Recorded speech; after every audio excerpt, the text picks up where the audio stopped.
in Vermont with Murray Bookchin. It's August 31st, 1994. In response to the question about forming a radical or revolutionary movement, you often say that forming study groups is a first step. I was hoping that you could discuss your approach to forming study groups. My approach is not very original. I make no pretense about that. Study groups have been part of the revolutionary tradition going back into the 19th century, and perhaps even earlier than that. Now, a study group generally consisted of a small number of people who normally took a text, a particular work, that they respected.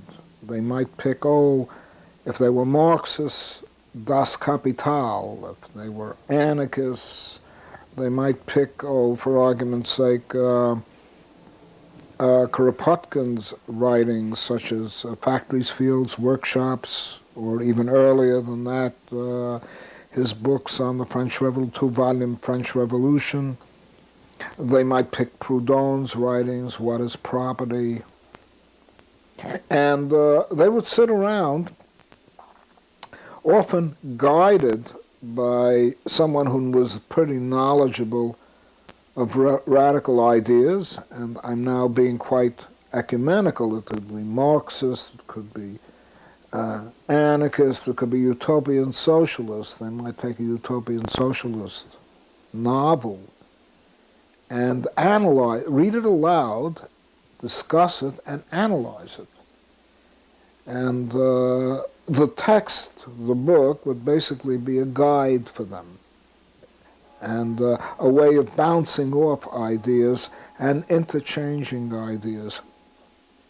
Now, a study group, of course, comes together when one or more individuals decide that they have a certain affinity for a shared body of views. However broad those views may be, they still have it. I'll give you an example. Dostoevsky, the Russian novelist, the great Russian novelist, was arrested years back in his youth for being the member of a study group on Charles Fourier's writings. Many people don't know that.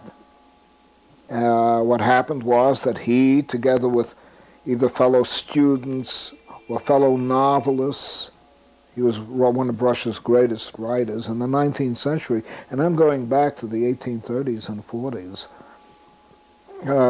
met in an apartment, and they began to read Charles Fourier's writings. Charles Fourier was one of the most famous utopians of that era, the early part of the 19th century. Of course, in Dostoevsky's case, the study group was found by the secret police, the Tsarist secret police, and Dostoevsky faced a mock execution in which he thought he was going to be shot. And the sentence was then, as it were, pardoned by the Tsar, and he was sent to Siberia, which led him to write novels about his life in Siberia. So a study group would be composed of people who, making contact with each other, decide that they want to form a kind of intellectual community. And they then will sit down with a text normally, or if they so want, they may sit down and draw up an agenda of issues they want to discuss each week. And they will sit and they'll study this, and through the give and take of discussion and the absorption of whatever knowledge a particular book has to offer them, they gradually enlarge their minds, as it were, and they become more sophisticated intellectually and begin to try to achieve a certain coherence. And such a group, by the way, doesn't have to be fixated ultimately on a particular work or even a particular line of study. It can then become a kind of unit. You may call it an affinity group, you may call it a political group, you can call it a club. Then become involved in some type of political activity, depending upon what their political orientation may be. This has been a very fundamental way during all times, not simply during periods of revolution or periods of social upsurge or periods of tremendous political excitement. It has occurred even in periods of, and especially in periods of deep reaction like today, to keep like-minded people together, to give them solidarity. You know, there is a life that comes out of a study group that consists not only of study, and to give them a basis for formulating shared ideas that they can put into practice. So I don't regard this as I don't regard a study group as an academic exercise. I regard it as a nuclear way, a molecular way of building a movement. And all the more important, I think a study group is all the more important because if we are going to build a political movement, I believe in a movement, I believe ultimately in a mass movement, and I believe in an organized movement. Let me make that very plain. If we're going to build a political movement, we have to have some coherence in our ideas. Because when we get to talking about the 60s, we'll see how important that really was in determining the whole life cycle of the 60s, its rise, its flourishing, and its decay. The idea of a coherent outlook, always subject to modification, never dogmatic, capable of change, but still focused. Without being focused, one strays off in every which way direction with disastrous results. So that's a study group. And it is so old that it goes back to the 18th century during the period of the French Enlightenment. Like the encyclopedists or philosophes, as they were called, prior to the French Revolution of 1789 to 94, met as study groups every Sunday. They ate together, they drank together, they exchanged written stuff.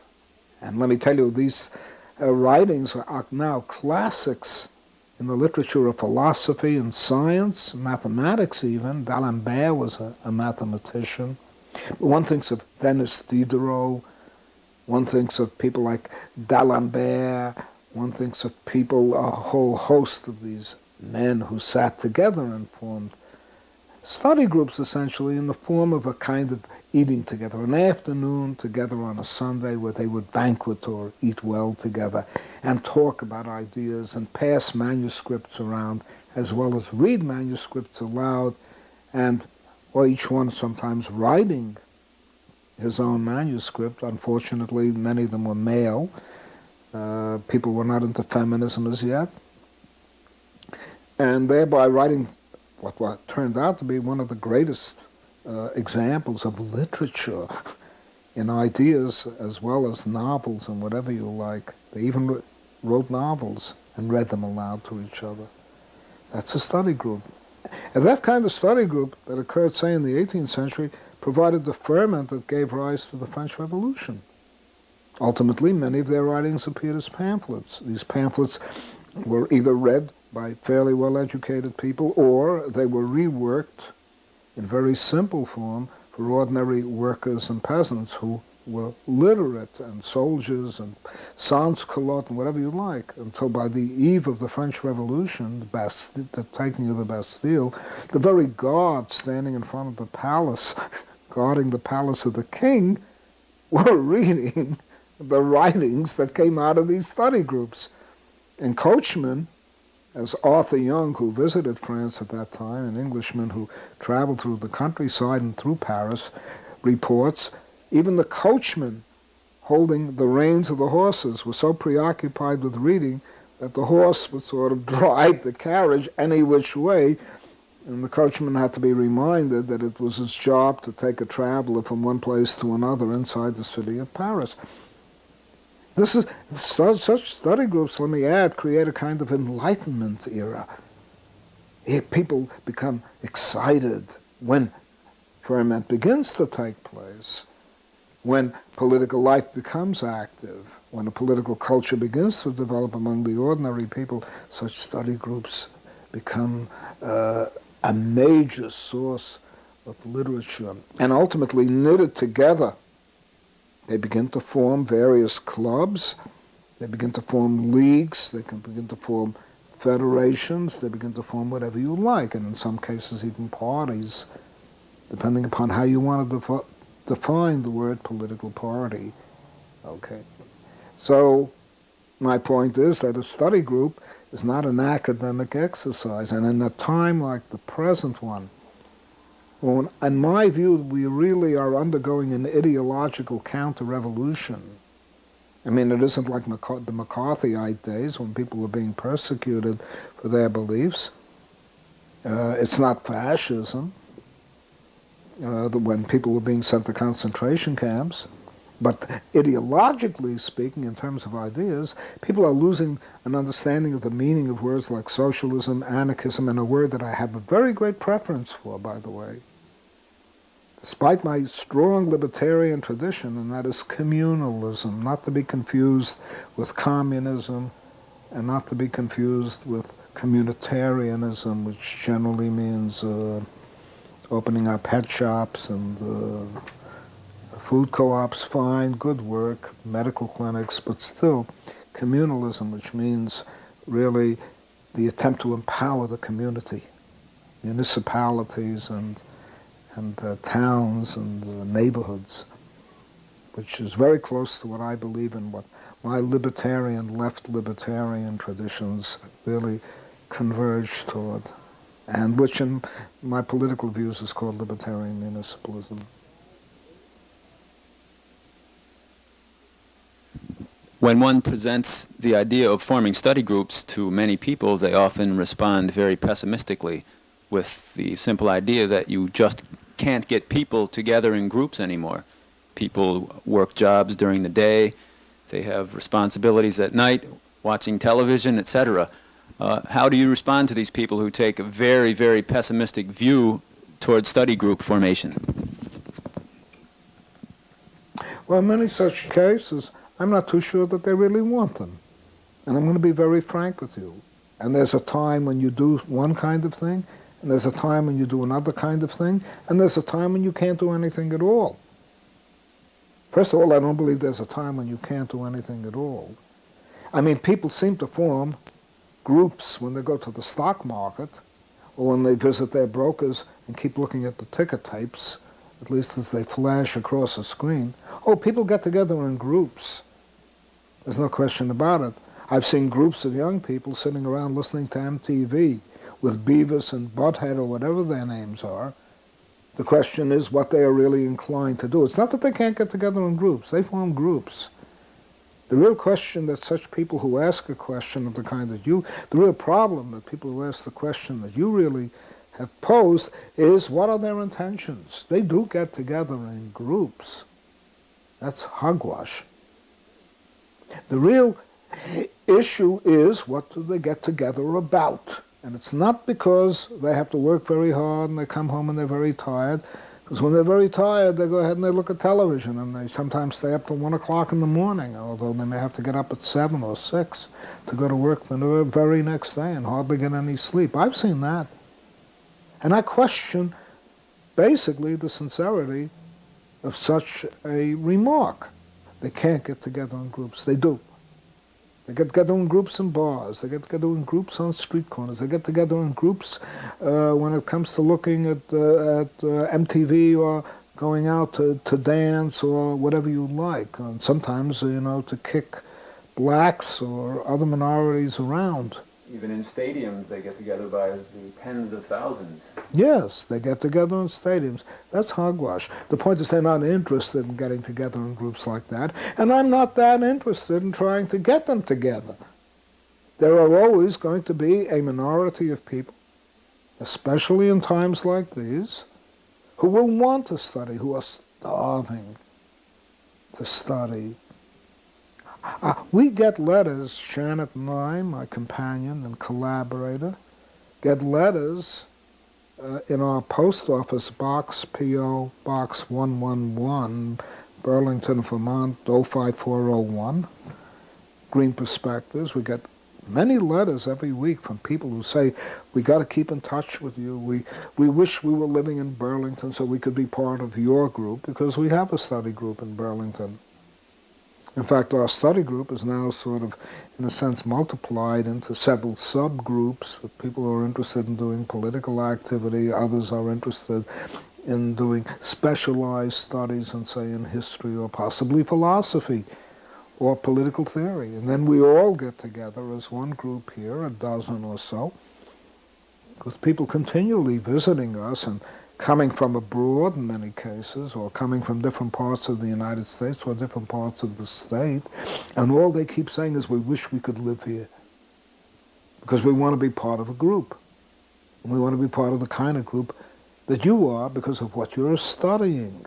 And we're studying basic social theory and history, as well as programs for the future. So I don't accept that argument as being very valid. And if there are, unfortunately, people who work so hard that they only have time to eat and sleep and use the bathroom and can barely fornicate with each other, all I can say is, you had better look at your life and ask yourself, what are your values and what are you living for? Are you just becoming another form of cattle or beef on a hoof, grazing until the slaughter comes? Or are you vegetating? I mean, life has to have some meaning. So I challenge that statement, to be very frank with you.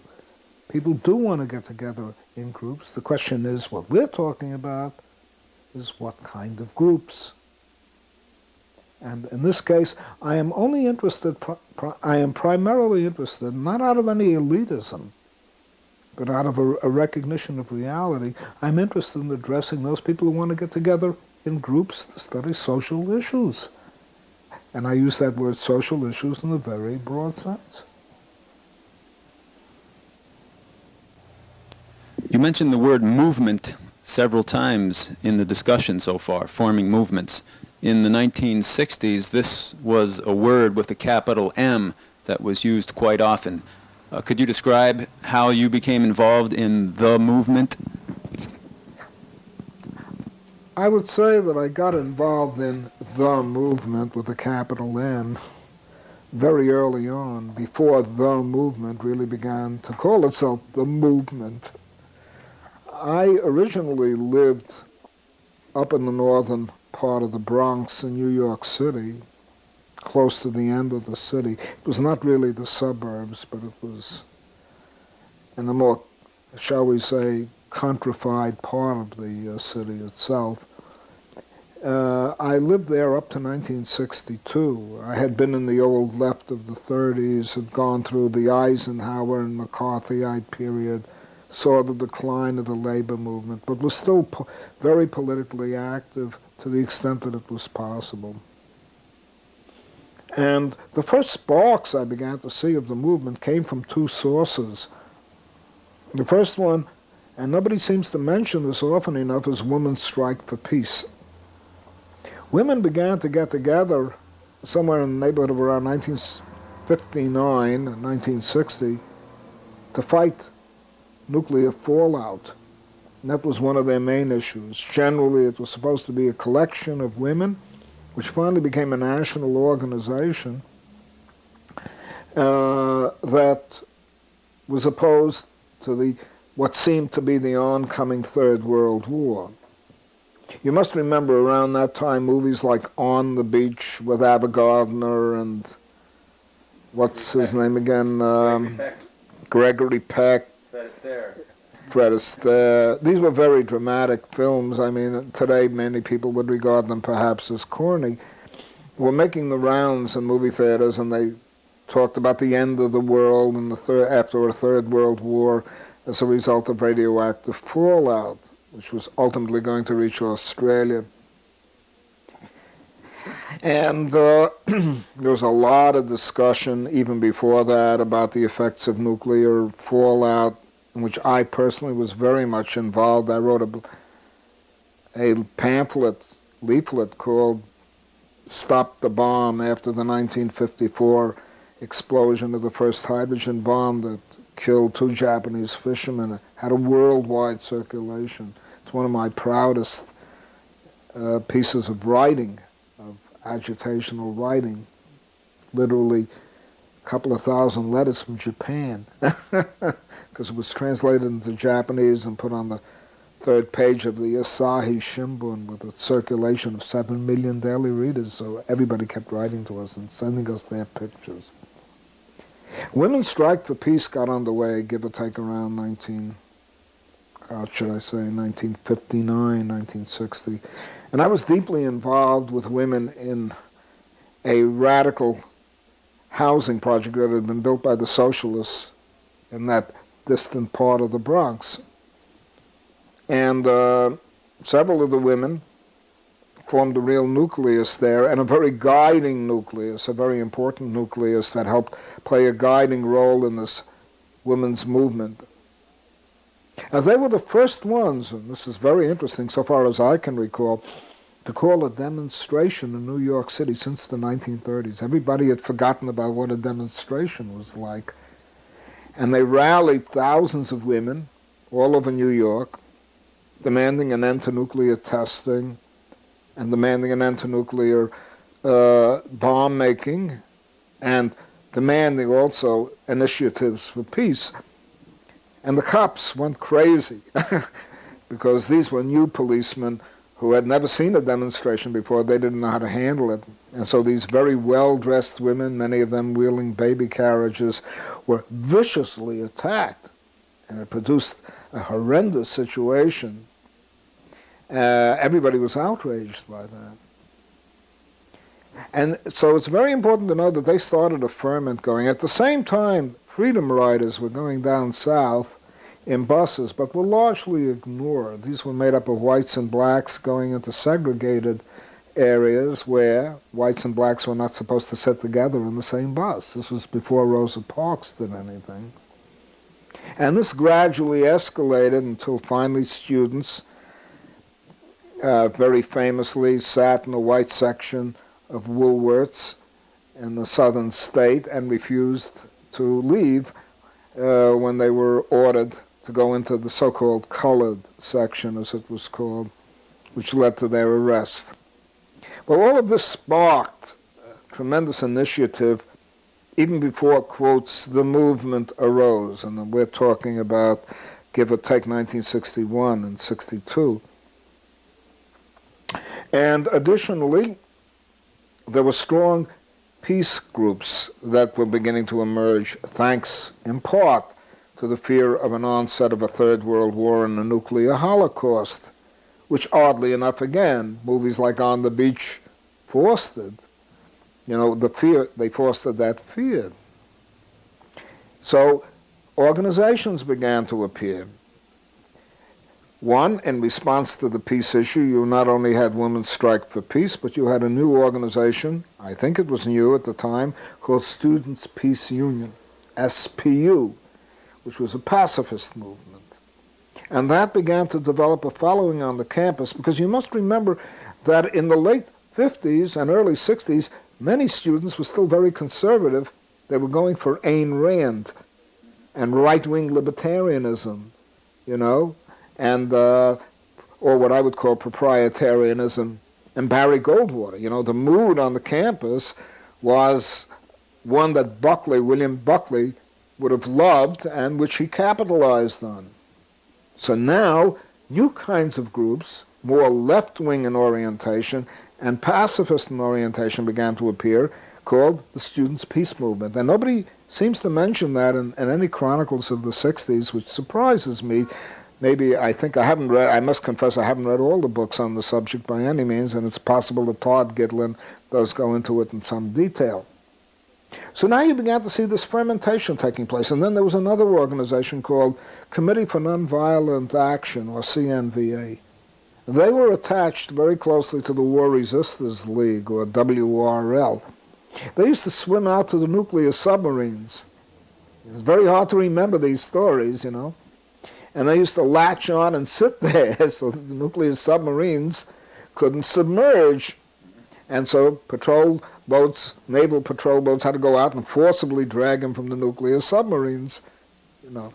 And this would receive a very wide press. It did. Additionally, Dorothy Day, a Catholic worker, a woman I really got to know and admire. I mean, we had our differences, but I really got to admire that woman. I remembered we used to go out near the Battery in Lower Manhattan, and when they had these air drills, kids were being subjected to all this drilling in the event of a nuclear attack, the utter futility of which I need hardly tell you. We refused to obey the sirens, so we'd get arrested.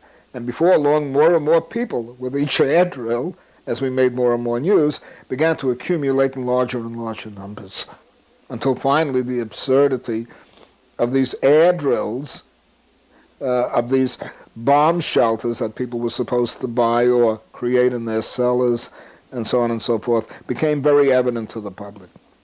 Now, this is kind of pre-movement, but very much part of the ferment that gave rise to what was to be the 60s with a capital S, okay? Well, in 1962, still indirectly, since I was not a woman, but nonetheless, shall we say, a fellow traveler involved with many of the women in Women's Strike for Peace, involved with Catholic workers' anti-air raid drill activities, and so on.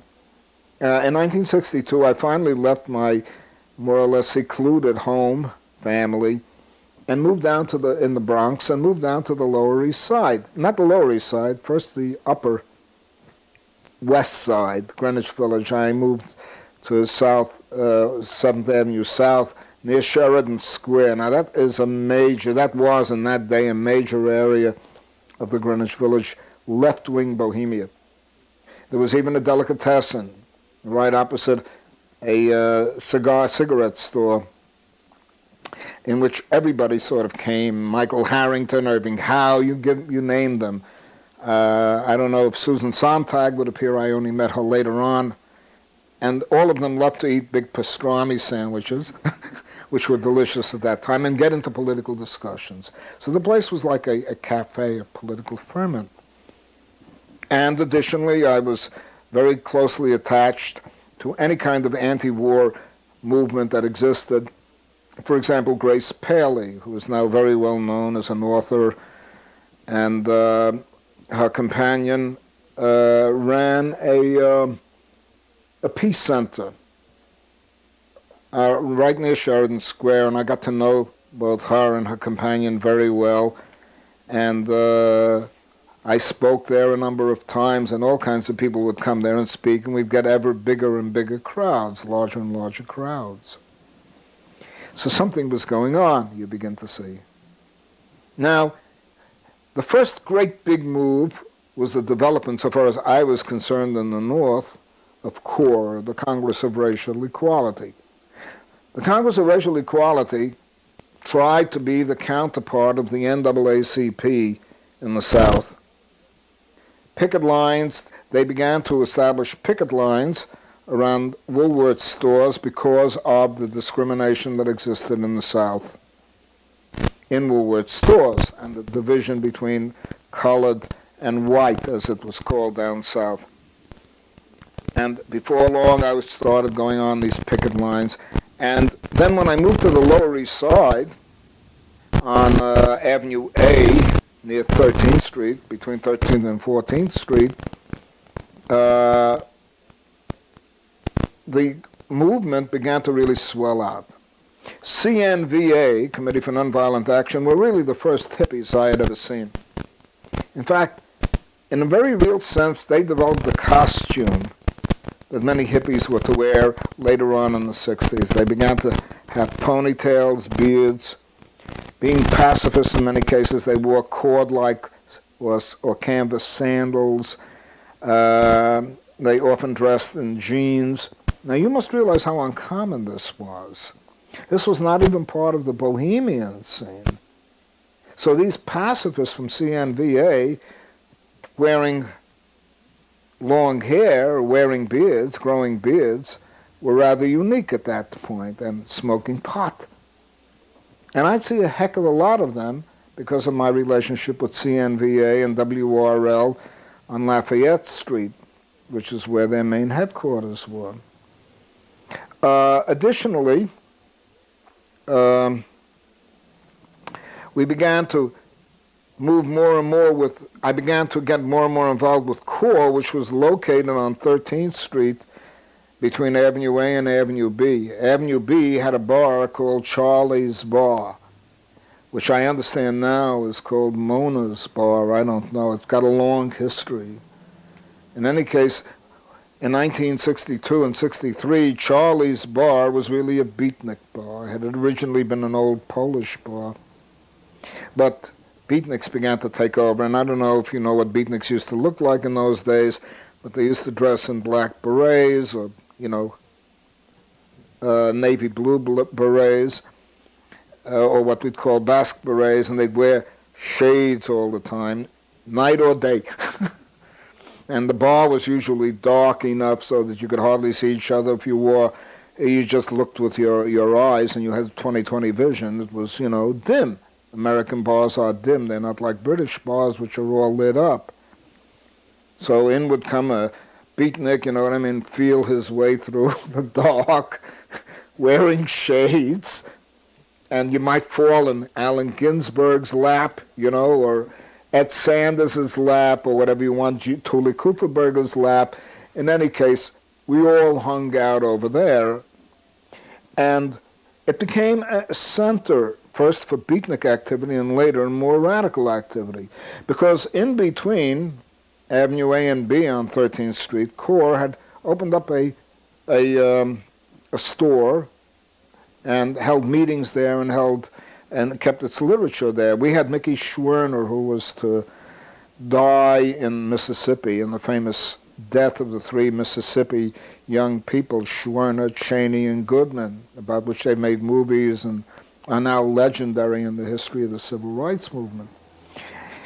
And the CORE chapter there, called Eastside CORE, which I was later to join, had affiliations with these young people working in Mississippi in the Mississippi summer campaigns to register black voters, which was extremely dangerous. I mean, literally, people died. And it was not inconsequential at all. Mickey died and was buried together with Cheney and Goodman in a dam. Their bodies were not found for weeks later. So I began to attend the CORE meetings as well. And before long, I was up to my ears in 1964 in activities around racism, specifically around Jim Crow activities, boycotting, getting arrested for sit-ins, and so on and so forth. And we now began to escalate this campaign enormously, and before long, civil rights was really right in front of everything. And that really started the movement going. I met SNCC organizers. I remember Robert Moses, for example, who was one of the founders of SNCC, or the Student Nonviolent Coordinating Committee, and who were I would say, the cutting edge of black youth in the South. And they also brought in all the costuming that we associate with the 60s, not only jean trousers, but jean jackets, because they worked with sharecroppers. They were out there in the fields with these people. And they were under the eyes of sheriffs who had guns trained on them half the time. Let's not kid ourselves that this was play. And they would come up north to get support. So they started to lay the bases for what I would call the movement. And I had many, there was a lot of singing and doing and going to Harlem and going on picket lines and going on demonstrations and getting busted and so forth. And I became very active in CORE. So these laid the foundations for the direct action movements. No hippies were around at that point. Hippies began to appear, long hairs, countercultural people, began to appear about a year later, give or take, I would say, the end of 1964 into the early part of 1965. The movement was therefore, at that point, particularly political. SDS was small. Students for a Democratic Society, SDS, was small. I remember when they had to change their lock because the League for Industrial Democracy, which at that time was led by Michael Harrington, much revered today and memorialized since his death, but at that time very ambiguous about his attitude toward the Vietnam War. He was more to the right, and people tend to forget that. And I would suspect that this was equally true of many people who were in the dissent crowd at that point, by which I mean Irving Howe. These were the old-time socialists who were very much, in a sense, exhibited a certain partisanship on the side of the United States in the Cold War, and therefore tended or were biased or tilted toward either not saying anything about what was going on in Vietnam or even supporting it.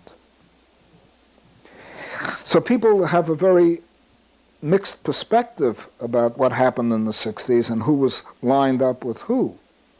The civil rights movement was the spearhead. Women's strike for peace began to fade. Student peace movement was one of the spearheads and increasingly was replaced by Students for a Democratic Society, particularly when the Port Huron statement, ostensibly written by Jane Fonda's husband, Tom Hayden, whom I got to know in a very unsatisfactory relationship, and ERAP, which was a program that that SDS had working in neighborhoods such as Newark, New Jersey, in which Hayden played a big role. The movement began to shape up around this political form, and already hippie types, but not hippies, namely peace activists, were dressing like hippies and behaving like hippies and even forming communes, a major one of which was in Rhode Island, which I had the distinction of going to. Now, the hippies began to come in too. And I was very active in CORE, and when the 1964 black uprising took place in Harlem, and many people forget that Harlem had the first real black uprising before Watts and before Newark and before Detroit.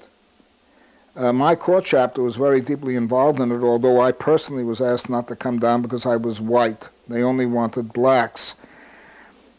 So I became deeply involved, and I began to see already something new emerging. This was no longer the old workers' movement. The movement, the 60s, were no longer the old workers' movement that I had known so very well during the great trade union uprising and strikes of the 1930s, of the highly politicized socialists, communists, Trotskyists, and so on and so forth. These were populist movements. They cut across a lot of lines, and a lot of people from different classes essentially overlapped with each other and created something very new, a movement that was designed not only for economic justice, which was primarily the goal of the 1930s movements, which were in those days explicitly revolutionary. They were talking about a new kind of democracy, a participatory democracy. And by participatory, they meant not only one that embraced everyone, people of all different races, nationalities, and so on. Ultimately, the feminist movement was to come out of that, so that all could participate in the democracy. But they advanced ideas of direct face-to-face democracy. So people were no longer leaders in these movements, they were coordinators, they were facilitators. And you sat in a circle normally instead of the usual student-type college-teacher relationship. Attempts were made to arrive at consensus, a Quaker influence, but still a point about, trying to achieve general agreement, although I felt that it was always necessary if push came to shove and no decision could be made to go to a vote. I never accepted mere consensus. So I was involved in CORE by that time. And in 1964, we closed down the World's Fair in New York City. Literally closed it down for a whole day. I was arrested in front of the Florida Pavilion, spent a week in what was amounted to a prisoner of war concentration camp from the Second World War with turrets and everything like that, and finally released and spent a year going in and out of courts trying to negotiate our situation with the judiciary. So the movement began in that form, from the civil rights movement, primarily, from the anti-war movement, primarily, and you had parallel movements in the North, as I indicated, to those that existed in the South.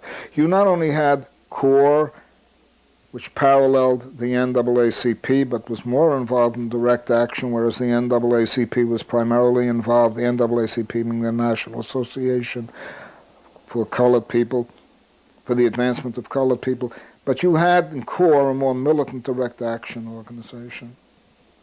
And then additionally you had the students, Northern Students Movement, which everybody has forgotten about, paralleling SNCC, that the Northern Students Movement tried to organize black students in northern universities, just as SNCC, Student Nonviolent Coordinating Committee, did so in southern universities. SNCC had very little impact on the North. It was primarily a southern movement. We didn't have anything like the Black Panthers.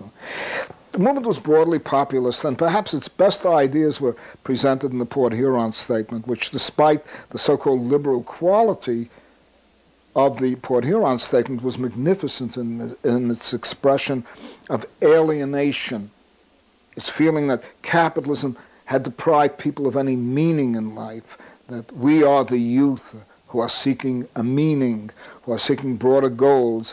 A tremendously powerful ethical statement, which, whether Tom Hayden wrote all of it or part of it, was one of the most effective mobilizing documents we had at that time. At that particular point, too, as 1964 wore on, I became very disillusioned with the Congress of Racial Equality.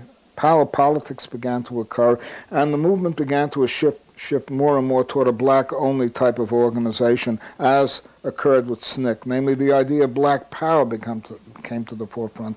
As a result, many whites, like myself, began to withdraw, and we started a study circle on Elbridge Avenue. My dear friend, at that time, essentially a son, we were separated from each other by some 25 years or 20 years, Alan Hoffman, who had been a core organizer, began to grow and had been on peace marches clear across the country, began to grow long hair, as was common among many of the peace activists, began to wear sandals, began to wear jeans. The whole costuming of the hippies began to appear. There were, of course, spiritualistic tendencies in these movements. A lot of people read Albert Camus.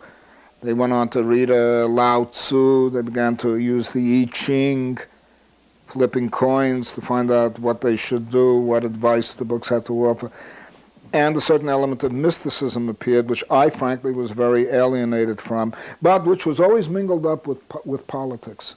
Always mingled up with politics. Anti-war activism. And our study group eventually decided to form the East Side Anarchists. We got a bookstore on 9th Street, around 1935. We issued a magazine called Good Soup, which contained a whole series of proclamations, playful on the one side but very serious on the other. One of our closest comrades was in prison for draft resistance, and in those days they came down very hard, and had been beaten up in southern jails during his civil rights activities. He was white, but he was part of the bus riders that kept on going down to the south. And additionally, we were visited by people like Ben Morea, who was at that time turning out a broadsheet, which he pasted up all over town, called Black Mask. Now that was later, his group was later to turn into Up Against the Wall Motherfucker, which many young people right now are deeply enamored of, but I think should be put in a proper perspective, which I will be glad to go into if you wish. And now we began to feel that the whole world was beginning to change. For one thing, we heard of the Provos. This was a youth movement in Holland called the Proletariat, as they like to name themselves. Provo meant provoke, to get people to think. And they began to do all kinds of gallivanting all over the city of Amsterdam, all over Dutch cities, turning out all kinds of marvelous leaflets, calling upon people to express themselves, to take their destiny into their own hands, but they did it playfully. One time they gave out leaflets, and on it said, "Write your own leaflet." And the cops would play games with them all over the place. It was very difficult to catch them. They were very clever. And they began to get a worldwide reputation, which has been totally forgotten today. In Japan, a very tough student movement called the Zengakuren, locking arms, putting on helmets, gas masks, or big heavy-duty handkerchiefs soaked in water, and even carrying bamboo sticks to fight with the cops, would engage the police in ongoing struggle. Paris was very quiet. That was the amazing thing about it in the mid-60s. And soon SDS branches began to become very prominent. They replaced Students for a Democratic Society. They even came into the forefront of the anti-Vietnam War struggle because CORE, in fact, shrank to a great extent because it excluded whites, as did many of the civil rights movements in the South. They did not get that much larger after the Mississippi Summer. And as they moved more and more toward black power, they became more exclusionary. So I began to play around, as it were, with Students for a Democratic Society. I was too old. I was not a student. This was a youth movement. But Students for a Democratic Society really developed a network across most of the country. Strangely enough, hardly at all in California. California had been sort of generating its own energy, starting out with the free speech movement in 1964, and going on to form communal lives in small subgroups or groupuscules, as the French like to call it, but still politically very active, very intense, filled with debate. Up to now, these movements were basically libertarian or anarchic in character. They believed in participatory democracy. They didn't single out the working class as being the hegemonic agent that would make social change. In fact, very frequently, peace activists were beaten up by workers, at least on the East Coast. Construction workers, at one particular point, came clambering into a demonstration that was held in front of the Treasury building in Wall Street and beat up on the students left and right. The hard hat was almost a symbol for some of us, comparable to that of the Nazi helmets in the Second World War. But now a tremendous ferment began to develop. We living on the Lower East Side. We had a whole area of Tompkins Square Park to ourselves, which was the largest park on the Lower East Side. There was a distinct quadrant in which only radicals and hippies would sit. Women coming in, long hairs, often walking bare feet without any shoes on city streets, which always amazed me, frankly, as being an older person. But still, if they were willing to do it, so be it. With their children, usually carrying them the way squaws did, or in sacks over their shoulders with long, sheer dresses going right down to their ankles, and the long hair, in many cases golden, blue-eyed, very innocent-looking kids, some of whom came from California. And we began to hear about a California hippie scene, an upsurge. So now the 60s really began to unfold. There were a whole series of demonstrations that occurred in New York City in which we, as the Lower East Side anarchists, our former study circle burgeoning into something of a minor movement, carried our own black anarchist flags, had huge banners in which we had ecology, community, peace, if you like. Everybody knew what every word meant except ecology. Remember that ecology was unknown. At that time, too, I was very active writing about ecology. I wrote Ecology and Revolutionary Thought in 1964 and taught liberatory technology in 1965, which proposed for the first time the use of solar energy, wind power, and things of that nature, as well as organic gardening. Our group, in turn, went up into the country, visiting a friend who had a farm where they learned how to do organic gardening and actually got into the hands-on work involved in this enterprise. But things began to change in the 60s, especially after 65, 66, I would say. The Trotskyists and the Maoists, forming Progressive Labor Party, saw a wonderful opportunity here to bring in their own old orthodox forms of 30s Marxism, which by now had been outlived. This was no longer a world in which the sharp class definitions of worker and peasant and who knows what, certainly there were capitalists, but a middle-class mentality prevailed, and one that had no clear class definition. Even workers thought of themselves primarily as middle-class people. They did not think of themselves as workers. They may have belonged to unions, but the unions were simply machines for getting them better benefits. And one could understand why they would belong to them, but they did not challenge the social system to the extent even that the unions did in the 1930s. So the Marxists began to come in, Marxist, Leninist, Maoists, and Trotskyists. They began to enter into SDS or form movements of their own to compete with SDS. And the whole tenor of the 60s began to undergo change by 1966 in the United States. For one thing, there was an overwhelming orientation on the part of all the movements that were involved, at least in political activity. I'm not talking of the peace movement as such. I'm talking of SDS and specifically of various other left sectarian groups toward the Third World. Now, my belief was that they should be oriented toward the Third World. Quite obviously, I had fought against imperialism all my life. But they now began to talk to Americans as though the Third World was the proletariat, which it was not. It was a peasant world, as though the uprisings in Vietnam and the NLF, National Liberation Front, and the Battle of Algiers, that movie that had made such a profound effect upon everybody, created that image that we were in the rear guard and the Third World was in the vanguard, and we had to have a Third World orientation entirely. Personally, I argued not so much against the need to withdraw American troops. On that, there was no question. I was opposed to the war. But several things bothered me, and which became crucial issues. One, I did not agree with Northern Vietnam. It was a totalitarian state. And I felt that you did not have to support North Vietnam to oppose American involvement in Vietnam. I did not feel that you had to give the Cuban people the right to decide what their destiny is, and yet on the other side support Castro. I did not support Castro. I did not support dictatorships. I was a left-wing libertarian.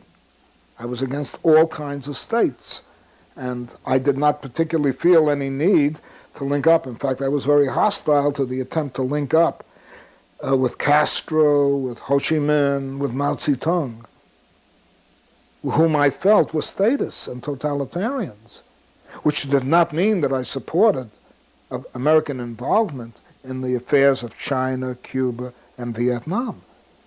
In no such case would I give ground on a basic principled position that I opposed the state, that I opposed totalitarian states, but that didn't mean that I was going to support the United States in what it was doing in Vietnam, or what American troops were being forced to do in Vietnam. The Marxist, Leninist, Maoists in Albania, you have no idea what a variety of them there were. You know, there were those who supported Horthy and God knows what, all of these things. I'm not sure if I have the name right. Albanian, who were opposed to the Cuban, who were opposed, but still all of them were totalitarian oriented.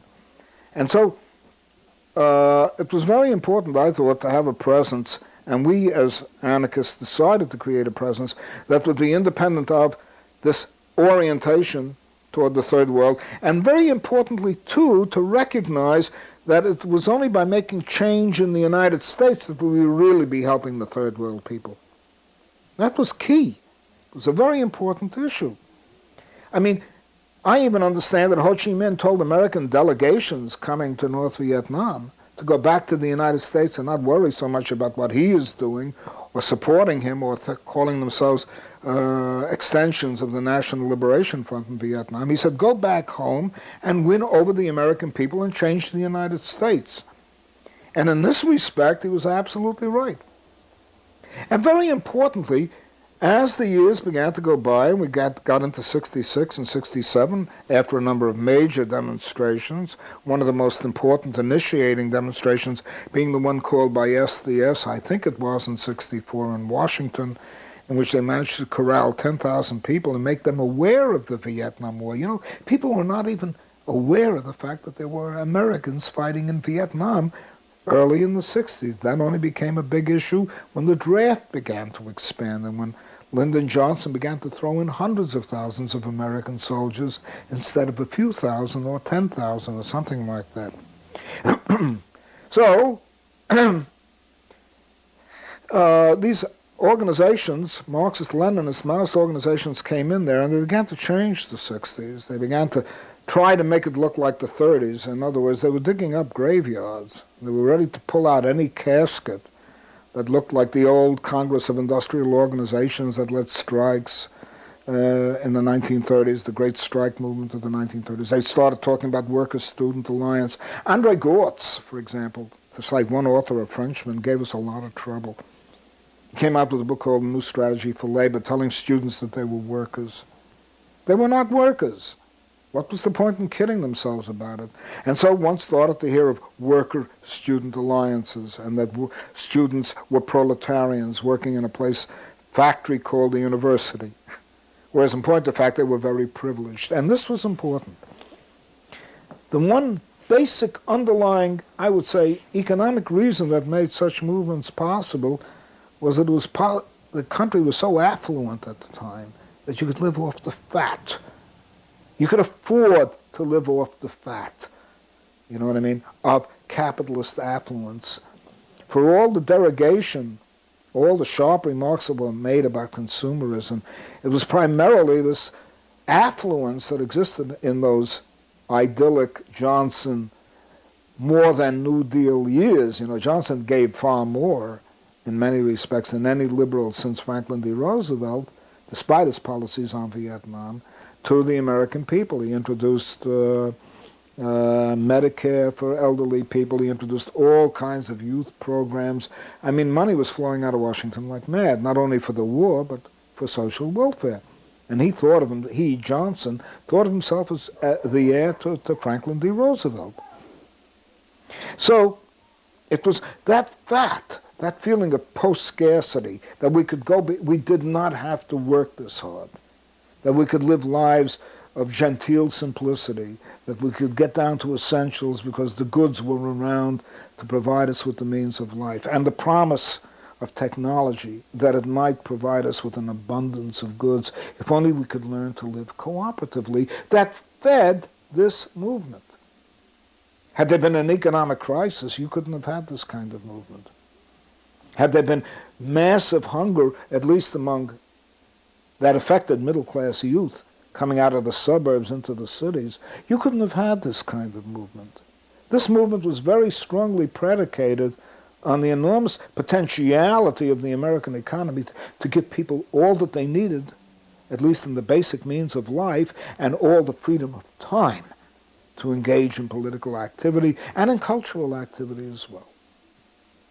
And it was very important to recognize that this, shall we say, growing post-scarcity mentality, that we now had reached the point where technology and the enormity of the American industrial machine could make life comfortable, possible, and even provide leisure time for workers themselves, not only for people from the middle classes. That automation could replace labor. You see, the attitude was positive toward technology. And that you could even have solar power instead of fossil fuel power that was ecologically harmful, that made this movement come to life. It was also black expectations of a better life, which they saw white suburbans enjoying, whether in the movies or elsewhere, or even around themselves, that gave rise in great measure to the civil rights movement, and also promoted the idea that people could participate. They would be freed from the orders of labor to participate in political life and in a participatory democracy. So these are anarchic ideas were there.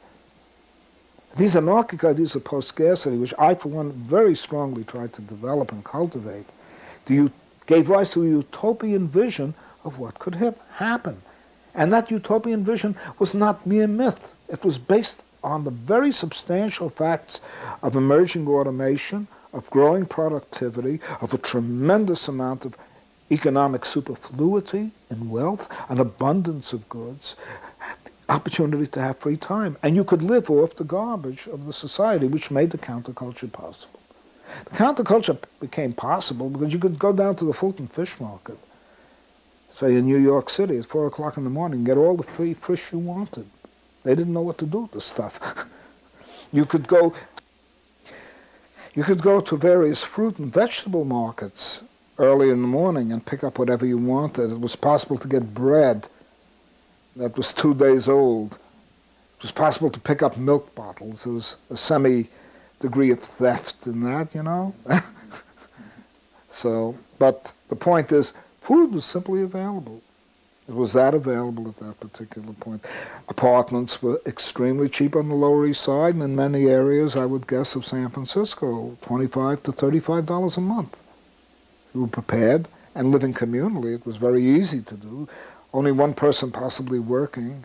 Many of the young women at that time were models, and for better or worse, got involved with body painting and near sexual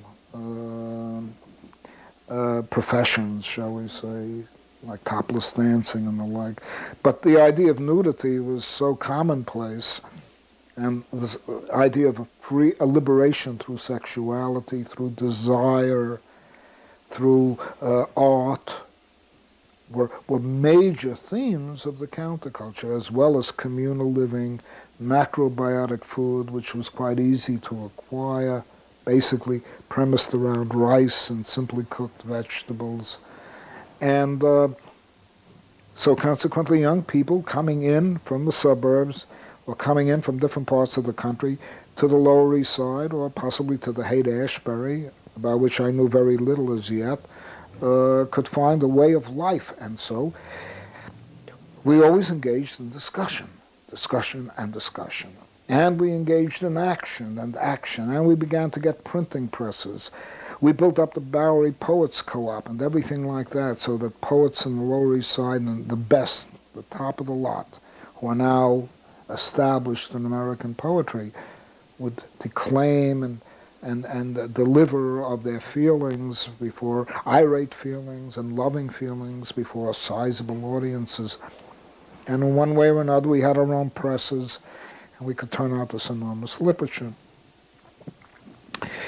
When in fact 68 began to approach in the United States, the movement was really being torn apart by very serious conflicts. Its high point was in the United States was 66, just as its high point in France was May-June 68. France lagged behind the United States, and I later found out about that when I went to France in 1967. The high point, the populist level, the anarchic level of the movement, in SDS particularly, reached its high point around 66.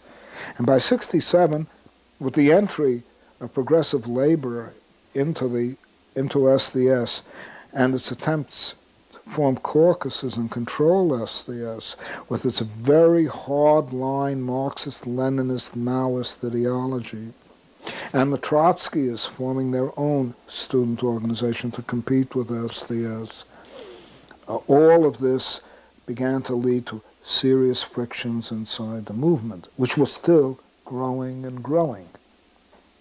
Flags were raised, North Vietnamese flags, which I objected to because I felt that we were not part of the National Liberation Front in Vietnam. We were not fighting on the battlefields of North Vietnam, of Vietnam against American imperialism.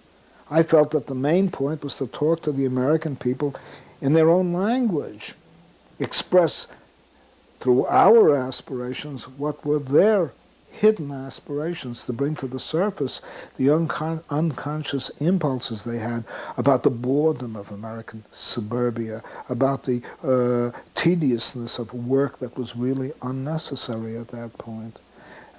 To talk to them about a bright utopian future to give them a sense of hope. That a world visualized in such a way that they could believe they could really reconstruct the society and create a utopia, because the means seemed to be there. And that utopian dimension was very important for me, as it was for the anarchists with whom I was working with. However, a surly element began to appear in the movement. For one thing, within the black movement itself, a distinctly anti-white attitude appeared. Aside from the Panthers, who were prepared to work with the whites, SNCC was already moving toward an anti-white position. And that was not exactly a position that was calculated to win the hearts and minds of America. Black people are, for better or worse, 10% of the population, give or take 14% of the population. One had to reach the whites. This was exacerbated by the earlier Malcolm X, who later on changed his mind after he went to Mecca and broke with Elijah Muhammad, finally resulting in his death. But that surly black power movement of hostility toward whites, even white supporters, began to become a very powerful fact. So that was one major division that occurred. A second major division was essentially between young radicals who weren't committed to a Marxist, Leninist, Stalinist, Maoist position, and these Marxist, Leninist, Maoist, Trotskyist, Stalinists, call them whatever you like, factions that were trying to eat into the movement and to literally exploit it, to squeeze it dry, gain members from it. They were not interested in the movement as such. They were interested in building their own vanguard Bolshevik parties as they construed Bolshevism in the most narrowest dogmatic terms. Then there were those from the older SDS, at least the best of them, who felt totally alienated and couldn't get along with these hard-line 1930s, and they were a caricature of the 1930s because there was no workers' movement around at the time. So they were really a joke, a mockery of the 1930s, which had some real life to it and revolutionary life to it. They were playing their corrosive game. Additionally, and I can't say this with any great, short of being dishonest, I must have to tell you that certain anarchist tendencies played a very bad role in the movement. More specifically, the Up Against the Wall Motherfucker group, which Ben Morea had formed out of Black Mask.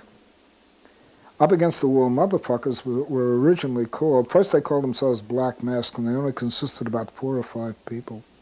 But they managed to put up so many posters denouncing Ginsburg for selling out, or Tim Leary for selling out, and whatever you like, you know. They were filled with denunciations and plastered them over New York to such an extent and sent them out internationally to such an extent that people thought it was a mass movement. There were only 5 people in there. It was Ben Morea, his wife Janice. I saw once in a while Jeff Jones, who later became a leader of Weathermen, blonde-haired chap. I saw a few others, you know what I mean, who were interlopers, and essentially their main job was to take Ben Morea's art and plaster it up on the walls, not only of Lower East Side buildings, but on the West Side, and before long, wherever they could put them up. So people thought there was this huge mass movement, which didn't even exist in fact. Later on, Black Mask became ESSO, which meant East Side Service Organization, a play on the oil company now called Exxon. That money came from the city of New York, oddly enough. Mayor Lindsay was so eager to try to calm the city that he did a number of things.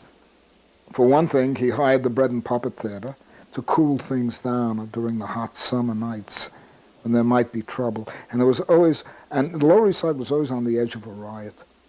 On the edge of a riot between the hippies and the Puerto Ricans feeling that they wanted to beat the hell out of the hippies because they were raising the rents. You see, as hippies came in and occupied apartments, they created an increasing shortage, and the landlords began to up the ante so far as rents were concerned, and that affected Puerto Ricans as well as everyone else. Secondly, the flaunting sexuality of the hippies, young women who never wore brasiers, who hardly wore any clothing, as it were, walking barefoot with their long flowing hair and their, ethnically speaking, very American faces, fair, blue-eyed, and so on, formed a sharp contrast to the ethnically underprivileged Puerto Ricans. And Puerto Rican life, cultural life, being very much influenced by Catholicism, looked upon, many Puerto Ricans, the young men, looked upon these women as potential bait for rape and licentiousness. And consequently, there were tensions building around that. Puerto Rican women understandably feeling very irritated that their men were beginning to eye these Hollywood-type beauties, walking around them barefoot, and their breasts bouncing very freely all over the place and practically visible through the sheer of the clothing that they wore, thin clothing that they wore. So there was always this potential for a riot. And sooner or later, one did explode, somewhere around 1967 or 68, in which, and then there was a tremendous hatred of the police.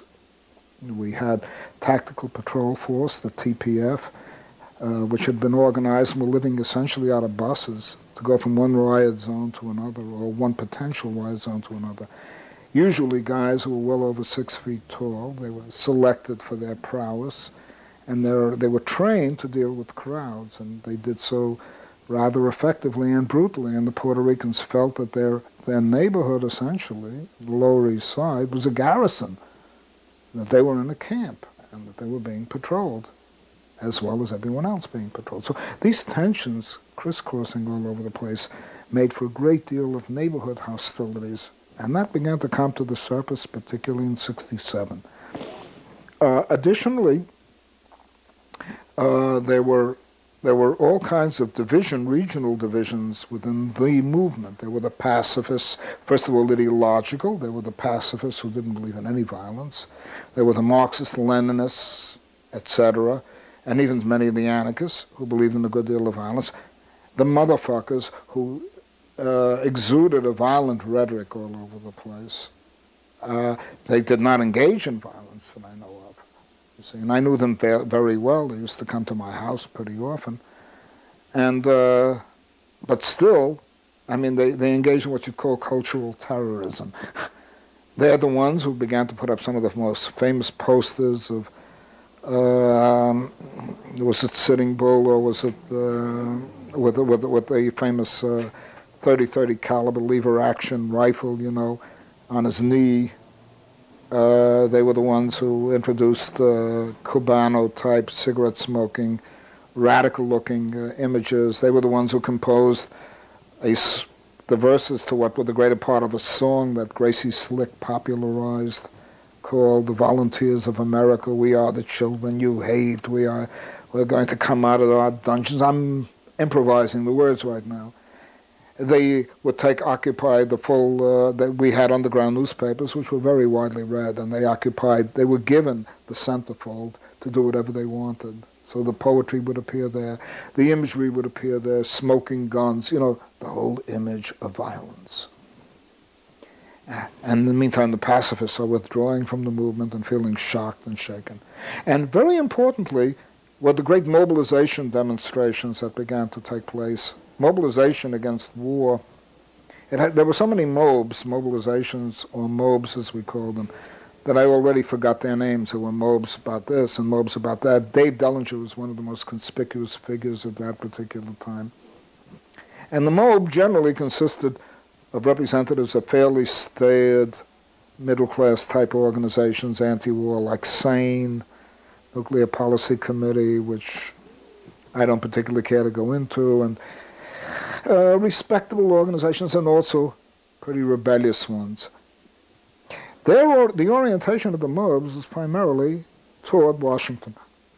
They were primarily interested in bringing as many people to Washington to protest against the war as possible, and that became a whole year-round effort. It wasn't something that occurred from time to time as one incident went on, one demonstration followed another.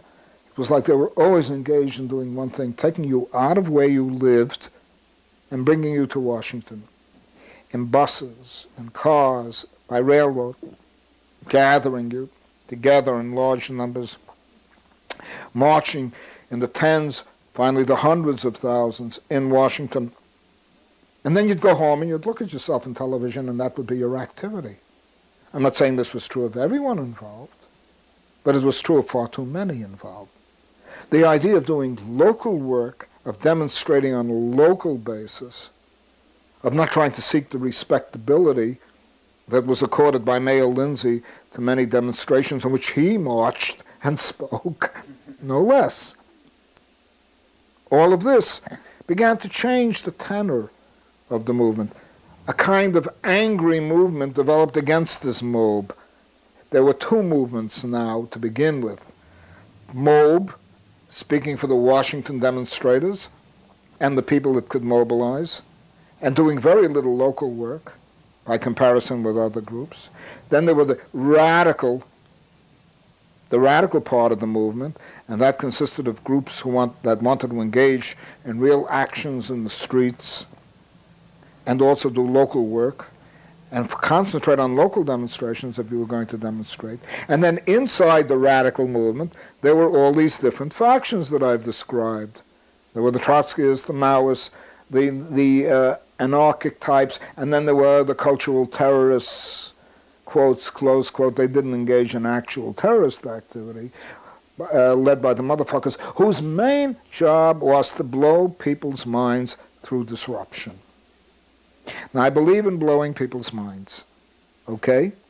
I believe it's important at times to be very direct about your opposition and even seemingly disruptive. I believe it is very important to engage in direct action, but to make that the alpha and omega of your position was, in my view, a disaster.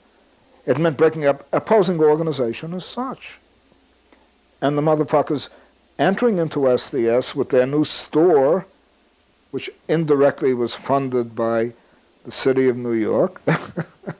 Not that they were minions of Mayor Lindsay. I assure you that they were beyond that kind of manipulation at all. They definitely believed very emphatically in what they were doing, dumping garbage in Lincoln Center during the garbage strike, because they said that cultural garbage, they were cultural radicals, but saying that cultural garbage was being produced by Lincoln Center. Carrying on in was it a summer solstice or spring solstice, I don't remember which. I'm not sure I got my solstices and equinoxes mixed up properly.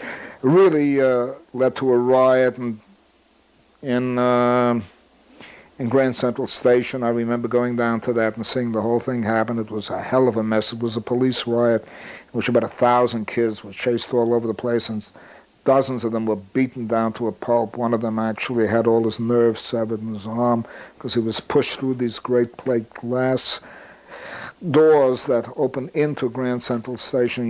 We're talking of glass that's about a half-inch thick, and beaten up all over the place. This led to a tremendous scandal at the time over WBAI's discussions going on about what had happened. But that cultural terrorism led to nowhere. It was drift. It was without program. It was without direction. And there were attempts by some of us who were trying to give a sense of coherence, and this is very important. We were trying to give a sense of coherence and organization to what we felt was important in the United States at that time. We believed that there had to be a program, there had to be a utopian vision, there had to be positive suggestions, there had to be a radical movement directed against capitalism, but one that could be expressed in terms comprehensible to ordinary Americans, not the ultra-leftist, super-imperial, imperialist nature of blah, blah, blah, using the jargon of vanguardism or rearguardism or Kvostism, stuff taken out of Lenin's writings. That wasn't speaking to the American people. We had to talk more in terms of the American Revolution if we were going to talk about anything, and there was a tremendously radical dimension to the American Revolution, as I'm delineating right now in my book called The Third Revolution. I've given an account of that type of life and the extremely revolutionary nature of the American Revolution. And so all these tendencies were now beginning to emerge inside the movement, and the movement became very acerbic, very sharp, fights going on, debates going on between this tendency and that tendency. And for all the artistry that has been imputed to the movement at that time, one must also remember that there was a very bitter-sweet sharpness about the movement after 1966 and 1967. In 1967, however, and I already was working with a group of my own comrades called the Anarchos Group. We were turning out a magazine that was amazingly influential. Our 2,000 copies must have reached about 20,000 people, considering the kind of mail we got and the kind of reaction we got to our periodical. I went to Europe. There I traveled all over the place. I looked at the Provos, talked to Raoul van Dien, who was one of the founders of the Provos. They were waning, dying out in Amsterdam. Later they were to return as the Kabouters. I went to Sweden, Norway, Germany. I did not see any real political life, and particularly in France, where I met the situationists and brought their material to the United States, for which I will forever regret. I met Guy Debord, Raoul Van Agem, Mustafa Kayati, all the top leaders of the situationists, and they had a very strong, basically centralist movement, guided by Guy Debord. He was the Pope, small as they were and very exclusionary. And if you got expelled from the situationists, they wouldn't talk to you, which made me feel very irritated with their point of view. I had seen these things in the Young Communist League in the 1930s. And additionally, very significantly, they were really, strangely enough, despite the image that they now create among young people as being cultural revolutionaries, they were not that at all. They believed in workers' councils. Their ideology goes back to 1910, to Anton Pannekoek, who believed in council communism. They were completely obsessed with the proletariat. They were not interested in students. They were not interested in youth. They thought the American counterculture and the youth movement and SDS and everything else was a shock. Their ideas basically were literary, very textual. Guy Debord was above all a writer who wrote in a relatively obscure style. Raoul Van Agem, who's more widely read now among all of them, was a man who lived a very middle-class life in Belgium, really suburban, and dressed accordingly, and one wouldn't have been able to tell the difference between him and his habits, decent as it was, and his behavior from that of any middle-class suburbanite. The only one they had who was a flaming revolutionary in that whole crowd, frankly, was Mustafa Kayati, who identified with the Fellahin, or better still, the PLO, and wanted to go back to the Middle East to carry on terrorist activity. That at least was the impression I had. They were very patriarchal, amazingly so. And they were the only things that I saw in Paris at that time in 1967. And I'm talking of August and September and October 1967.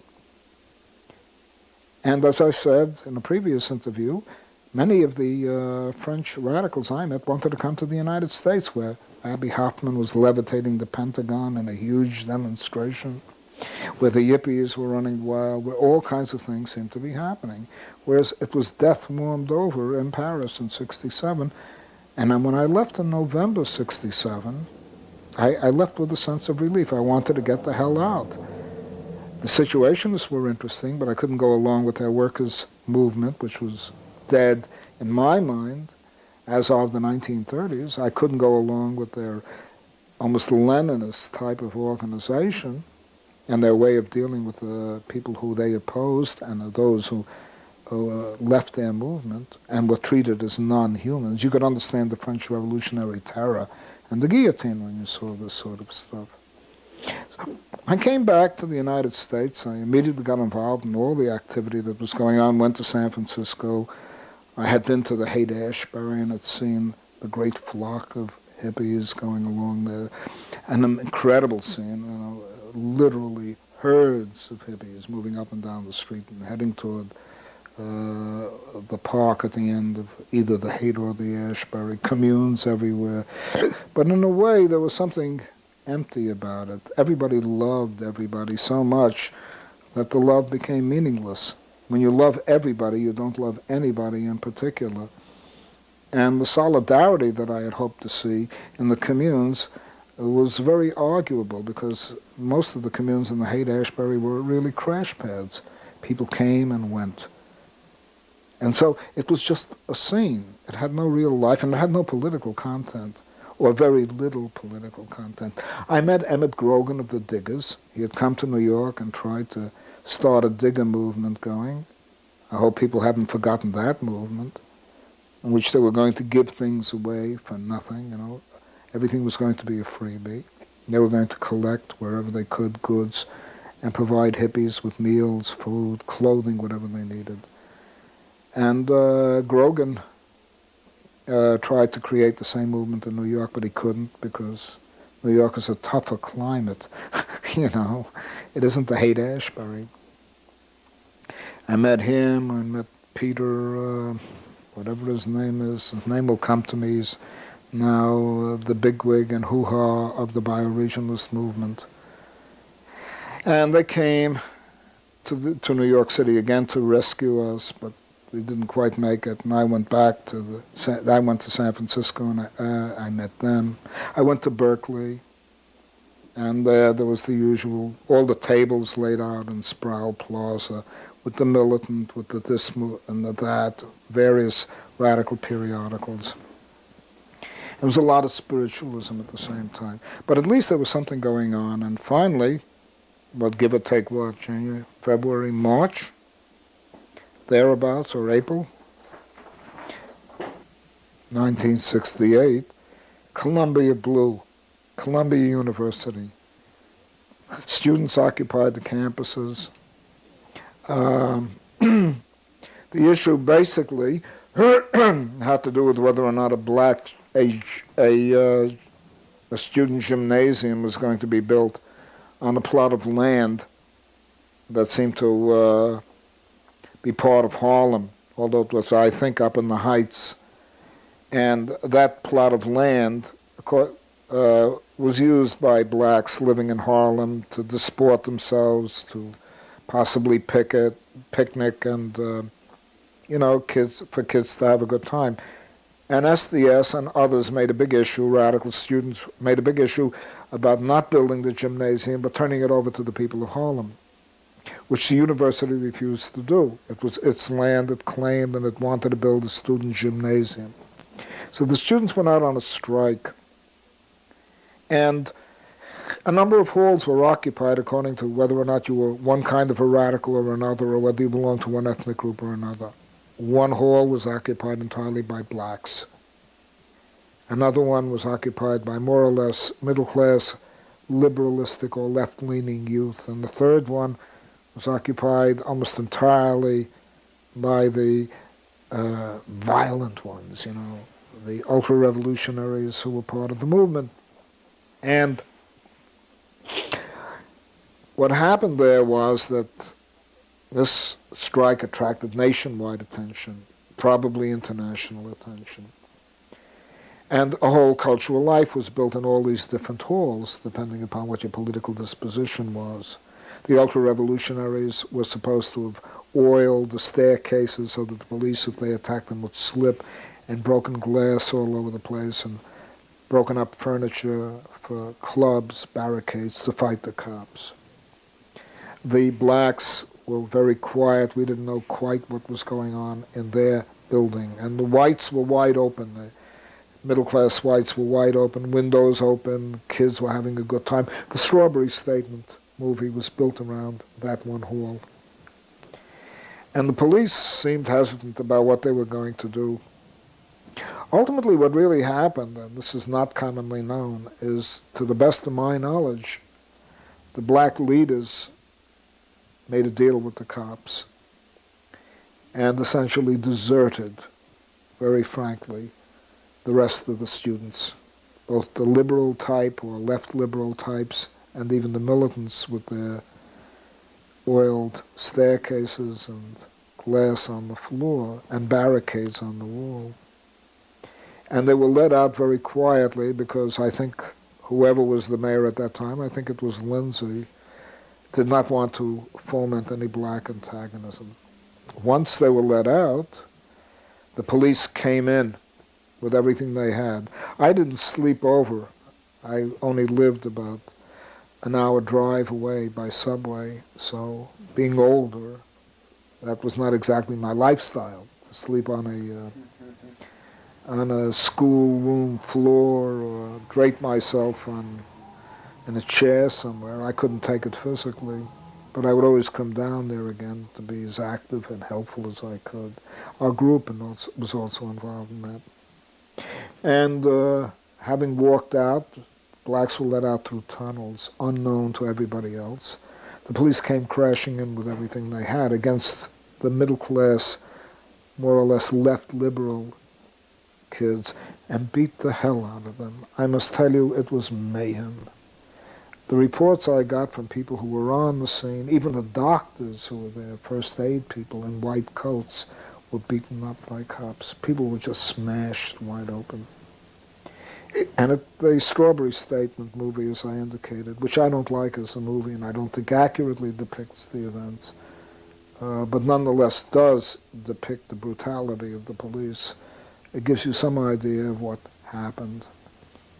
The revolutionaries barricaded in every possible way in the building of what may have been the president of the university, and flying a National Liberation Front flag from the masthead was too frightening for the cops, to be very frank. And so ultimately they negotiated a surrender with the police after everything was, pretty nearly over, and they came out peacefully. Lots of people were charged and were faced with the prospect of prison sentences. A great deal of furniture had been damaged or destroyed. Secrets indicating Colombia's ties with the industrial military complex were revealed. So there was a lot of heat, and there was a need to raise money for their legal support. But this was a desertion on the part of unfortunately, I'm sorry to say this, but it should not be dropped out of the history books of the 60s, was a desertion, from what I gather, of the blacks in the dorms, and their specific dorms, which are very exclusive. And the Living Theater came back from the United States after having gone into exile in 1962 or 63 because the Internal Revenue Service demanded taxes from them. Julian Beck and Judith Molina were the main moving spirits behind the Living Theater. And Bill Graham gave them the Fillmore East, which is one of the main centers of the youth culture, the equivalent of Fillmore West, where all the rock bands were playing, gave them an opportunity to present their play and raise money for the student legal defense. Well, after they had finished their play and, got off the stage, Ben Morea grabbed the microphone and said, "Everybody stay here. We're going to occupy the place until we get a pledge from Bill Graham to have at least one night a week free for the whole community and all its bands." Well, we all stood there, and finally Bill Graham gave in. It would have been very unsporting to do that. Morea speaking for the community, and ultimately, too, we started having, I think it was every Wednesday, all the local rock bands, not all of which were very good, but still all the local rock bands playing there until Graham got fed up with the whole business, dropped it, kicked them all out, and finally closed down the Fillmore East and went back to the West Coast. In fact, things were beginning to close down, and you could see that very perceptibly. There were coffee houses strung all along Avenue A, right next to the Tompkins Square Park. They were beginning to close down. They had been major centers of activity. And suddenly, bingo, we hear of the occupation in the newspapers of Nanterre University in Paris, followed by the strike in Sorbonne, the French Sorbonne, and then the general strike that swept clear across France. And this was somewhere around May.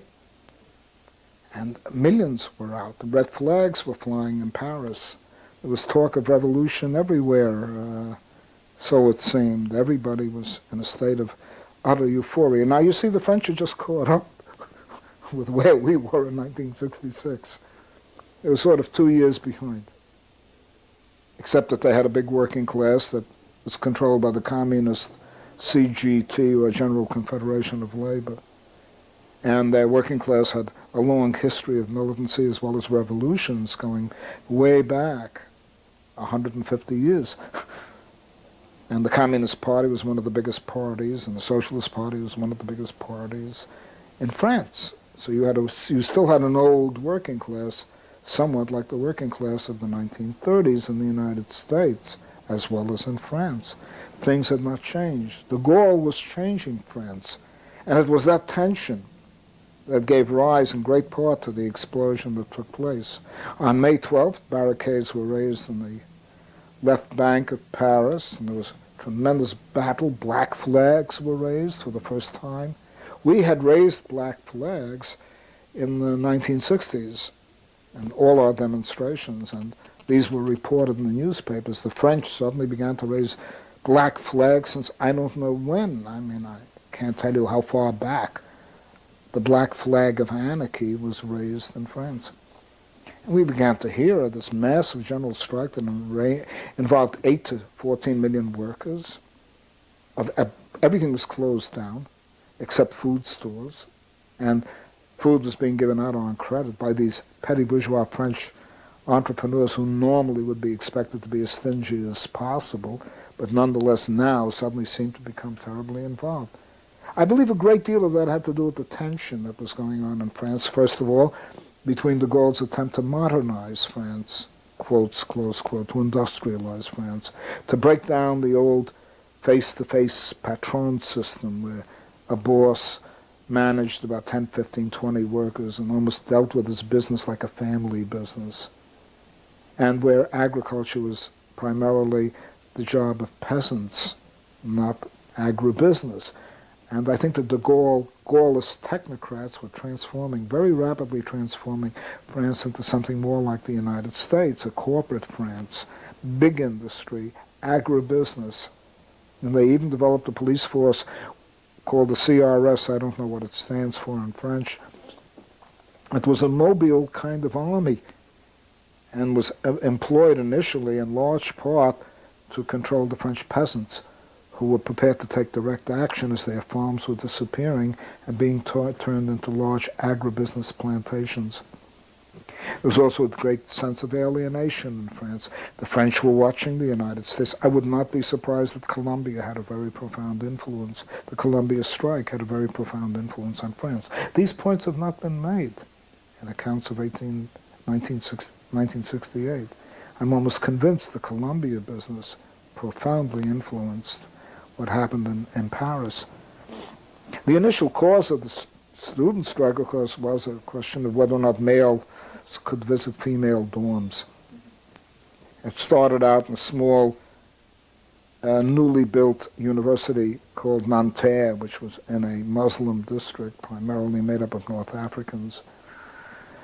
There you had Danny Cohn-Bendit and a whole bunch of young people, a number of whom were really influenced, and this is not commonly known, by the Red and Black group, Rouge et Noir group in Paris, which turned out a kind of mimeograph periodical that was influential among the new type of anarchists. The old anarchists, the FAF, the French Anarchist Federation, was anarcho-syndicalist. It had virtually no influence whatever, and was made up of mainly elderly people.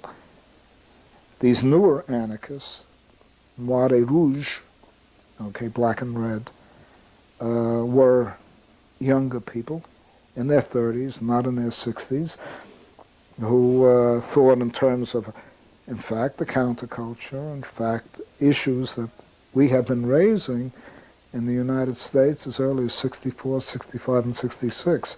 And this was just percolating into France very slowly. And Danny's brother, who was almost a facsimile of Danny, I've met him, I've met both of them pretty well, and I mean fairly at close quarters, so to speak. There's only a 10-year-old Danny Cohn-Bendit. That's all, 10 years older than Danny Cohn-Bendit. And in my opinion was in large part the theoretical brain behind Danny. But those are merely observations that are not likely to be known, and I think should be told. And Danny in the March 22nd movement, which is what it was called, the Vendemiaire movement, which had escalated this dorm situation into a whole protest, was finally reached explosive proportions when the head of Nanterre called in the police to break up student activities, sit-ins and whatever you like, and meetings, unauthorized meetings. You've got to realize that this was very important in France, the fact that the police were called onto a campus, because unlike the United States, going back to the Middle Ages, the French have always claimed the university as a special preserve, which belonged initially to the clergy and was under canon law, not under civil law. Now, of course, the Middle Ages had come to an end. The French Revolution had ended canon law. But the tradition of the autonomy of the university and the fact that it could not be invaded by the police was so strong in France that when the Germans occupied Paris and began to occupy universities, it produced universal hatred. It was one of the most important factors in inciting French students during the Second World War to enter the resistance, that their university, that sanctity of their university had been invaded. After the war, that sanctity returned again. You know, the university was not supposed to be, the university was supposed to police itself. It was not to call in the French flicks, you know, the cops with their capes. And what happened was that the president, calling in the cops, had created what might have been a controllable situation into a hurricane. So the strike became furious. Meetings were held, police were fought with. Nanterre students went down to the Sorbonne, which is the most exclusive school in France, certainly in Paris, where they train all the future prime ministers and top-notch bureaucrats of the government. Nanterre was completely sympathetic. They all held a meeting together in the Sorbonne when again the police were called in. I mean, they kept on provoking this situation more and more. Fighting began to break out in the streets outside the Sorbonne, inside the Sorbonne. And before long, the whole Latin Quarter neighborhood became involved. People came downstairs and they threw flower pots on the cops. You'd be amazed. You know, you don't know what a French innkeeper is like. He's the most reactionary middle-class swine you could run into. But they, you know, the idea of doing things like this, of beating up on the students, who incidentally were very privileged in France. Only 7% of the student body was made up of working-class children, in contrast to the United States where over 50% was. So going to a French university meant that you really were a child of the bourgeoisie or the petty bourgeoisie and well-to-do. Well, to sum up the whole thing, ultimately the police were in a state of complete confusion. The mayor of Paris was in a state of complete confusion. The government was in a state of complete confusion. De Gaulle decided to run off to Romania, wherever it was, to get a medal. He wasn't on the spot, and he felt that this trifling incident could be just ignored. Finally, the police withdrew. The students built barricades along major avenues and streets of the Latin Quarter. And very heroic, you know, they took the paves, or paved, the stones, carved stones that made up, that go way back in time, by the way, to the Paris Commune, that make up the streets of the Latin Quarter in beautiful designs. They built barricades there on May 12th. And when they were assaulted, furious fighting took place at night. Again, everybody became involved in the neighborhood. Everybody threw water, pails of water on the police. These are middle-class people that I'm talking about, as well as students fighting on the barricades. Nobody was killed. People were severely wounded, but nobody was killed. The police never pulled a gun. They fired tear gas canisters directly at your head, you know, and that might give you a skull fracture at worst, or, you know, send you to the hospital with a serious facial wound or eye wound, this facial wound or eye wound at worst. In any case, this produced a national uproar in France. The cruelty with which the courage with which the students fought, and the cruelty with which the special police called the CRS behaved. It wasn't just the Parisian flics, ordinary patrolmen and the police who were involved, but the CRS with helmets and, looking like Martians, practically, with all their gear, that 1 million people demonstrated in the streets of Paris, 1 million, 2 days later, after the night of the barricades. I would say this was roughly about May 14th. And the unions, under the pressure of the membership, called a general strike for 1 day. Well, the communists were very careful to see that the students didn't mix with the workers. They were kept aside. Communist goons, would brush the students away. They were pushed off to a side of the demonstration, because the communists, who were very much accommodating, were now just like the old-time socialists, interested in parliamentary positions and controlling the government or getting seats in the government, did not want an unstable situation in Paris. And they played literally as close to a counter-revolutionary role as you could in those days. Workers were immediately shepherded away from the students. The students called a special rally at the Champ de Mars, where the Eiffel Tower is located, in that open area. Some of the workers managed to make their way to the student demonstrations, but the explicit effort on the part of the communists to try to keep the two groups, students and workers, apart from each other, produced fury. And the workers were bussed out of the area as quickly as they came to the end of the demonstration. Well, what happened? Way up there near the coast in Nantes and Saint-Nazaire, suddenly, 2 days later, the whole city went out on general strike just like that. Not because of the students. They just didn't like something. It wasn't very clear. The first ones to get started were the Sud Aviation workers, those who make airplanes. Before long, the whole city of Nantes and its companion city, just the way Minneapolis and St. Paul are connected with each other, went out on general strike. The ships in the harbor began to raise red flags. The factories raised red flags. The workers welded management into its offices, which were comfortable, quite comfortable, and serenaded them with songs from the French Revolution and the Paris Commune, and fed them, treated them very well.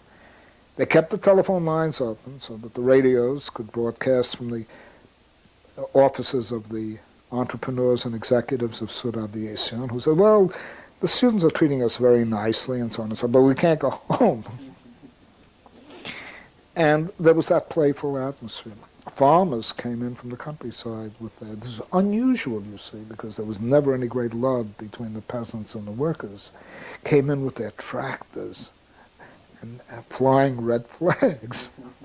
So this imagery was absolutely incredible. And before long, like a sickle going right through, this general strike spread within a matter of days. It almost seemed like hours, like wildfire, right down to Paris. And Paris was closed down. Closed down. Banks were closed down. Post office closed down. Everything closed down. Everything closed down except for the television cameras, which played a major role in spreading this strike. The camera operators, camera operators, and the commentators were very sympathetic. And they broadcast this news all over France.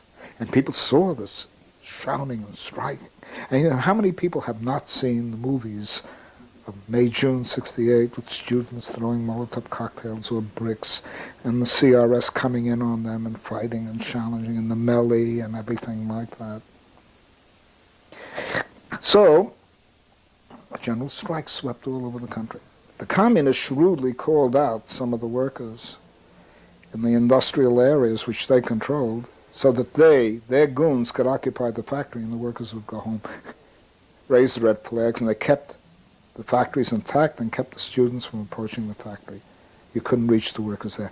But in Paris, the Renault plant, the great auto plant out there, went out on strike on its own and pushed the strike, and thereby forced the communists to call other strikes. It pushed the strike, and the young workers, being in the lead, pulled everyone out, and then the communists at first tried to get them to rotate on shifts by going on strike. When they couldn't succeed and they saw that they were going to lose control of the workers, they declared the strike legal, acceptable to the union. I mean, it was a fait accompli, but they declared it acceptable. The workers raised red flags, sang the Internationale, and everything went wild. It was beautiful.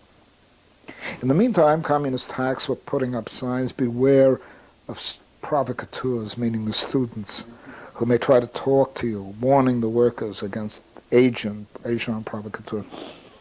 Additionally, they tried in every possible way to keep the workers who had fully occupied the Renault plant from talking to the students.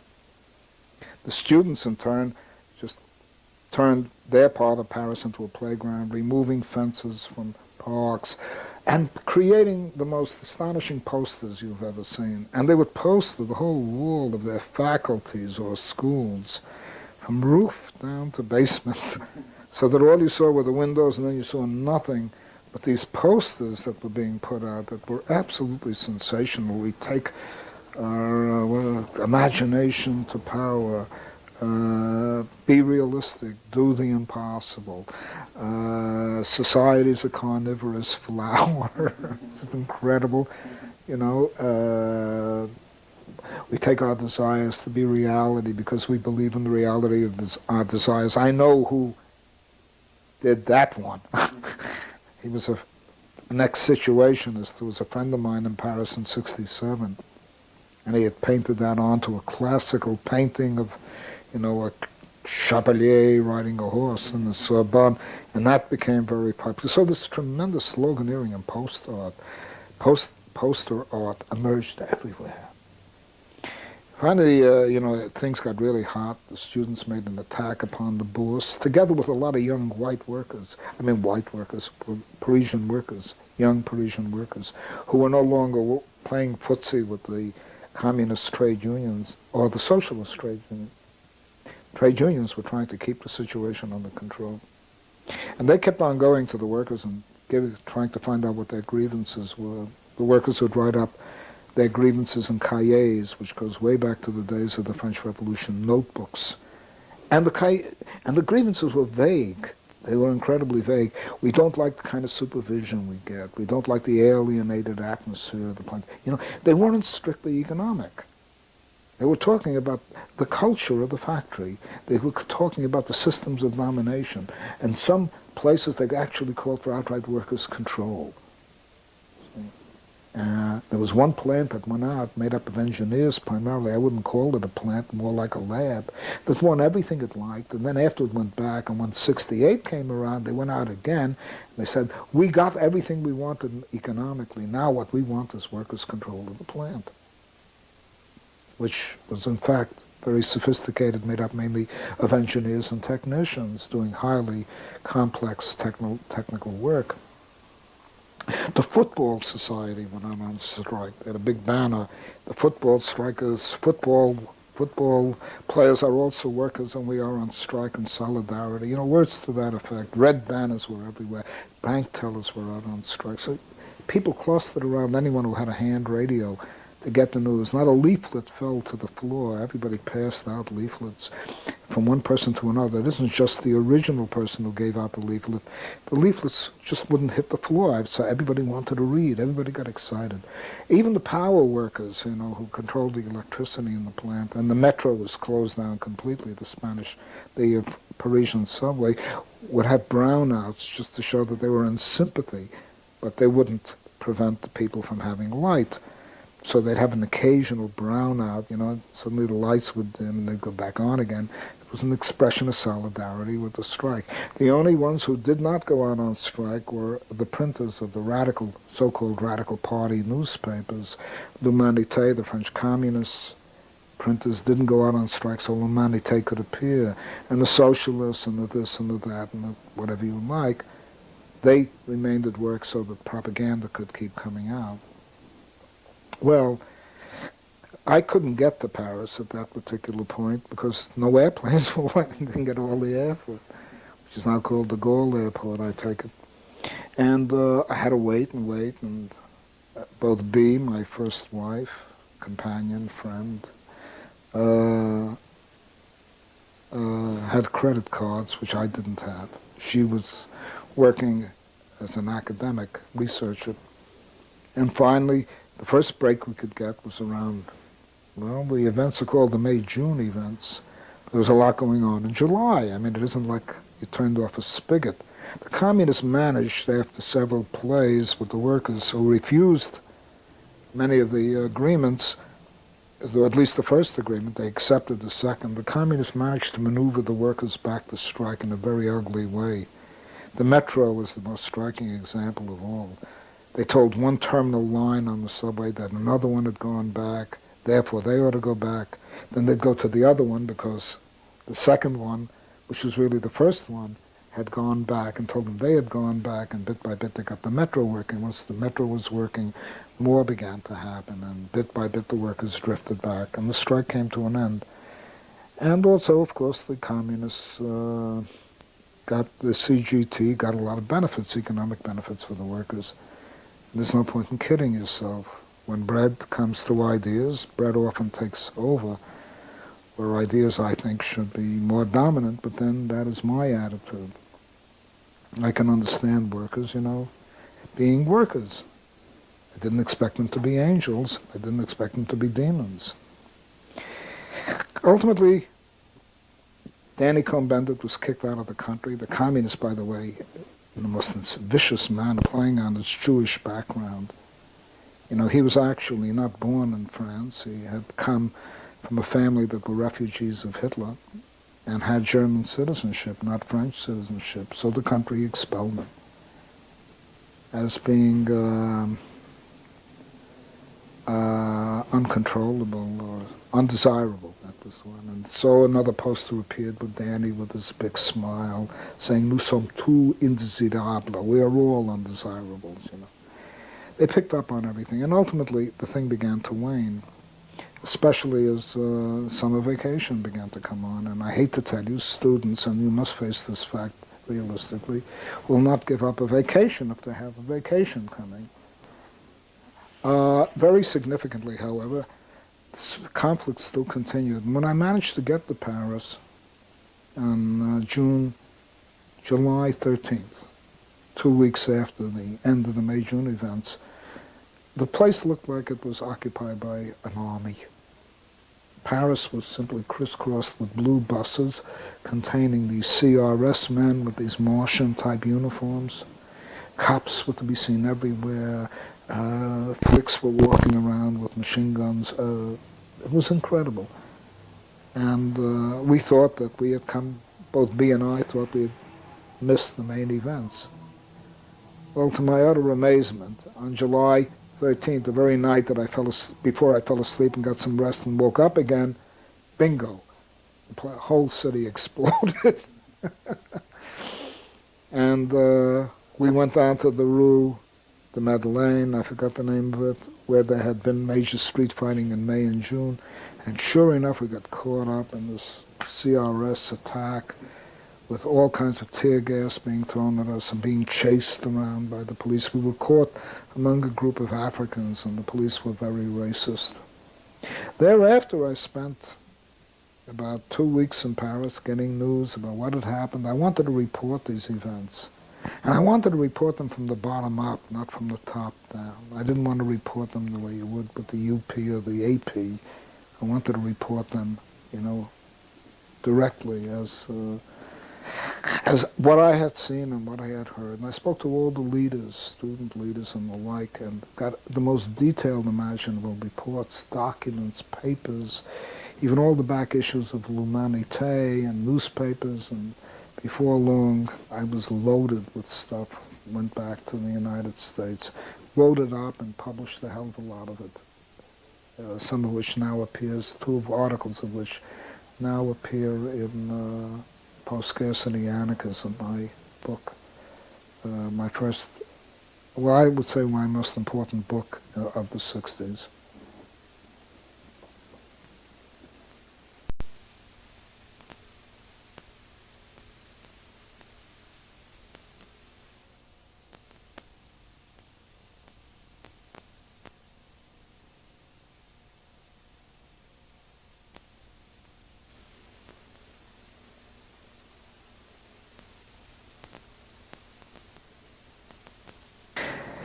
Well, we flew back. I had a lot of material.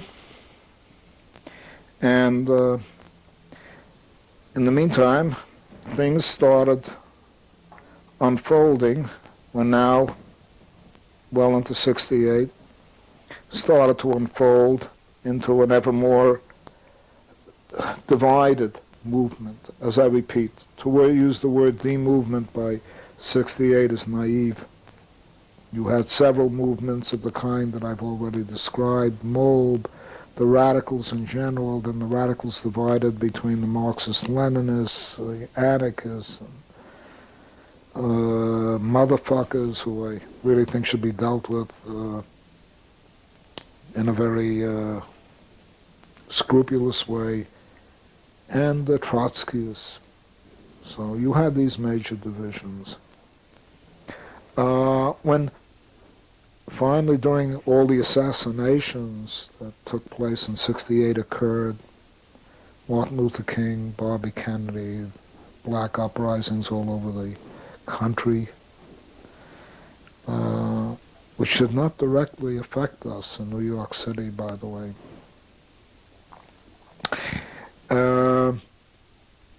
We had to take counsel with ourselves, my group, and not just my group, people who were very friendly toward us, and ask ourselves what was needed. What was needed was a coherent movement.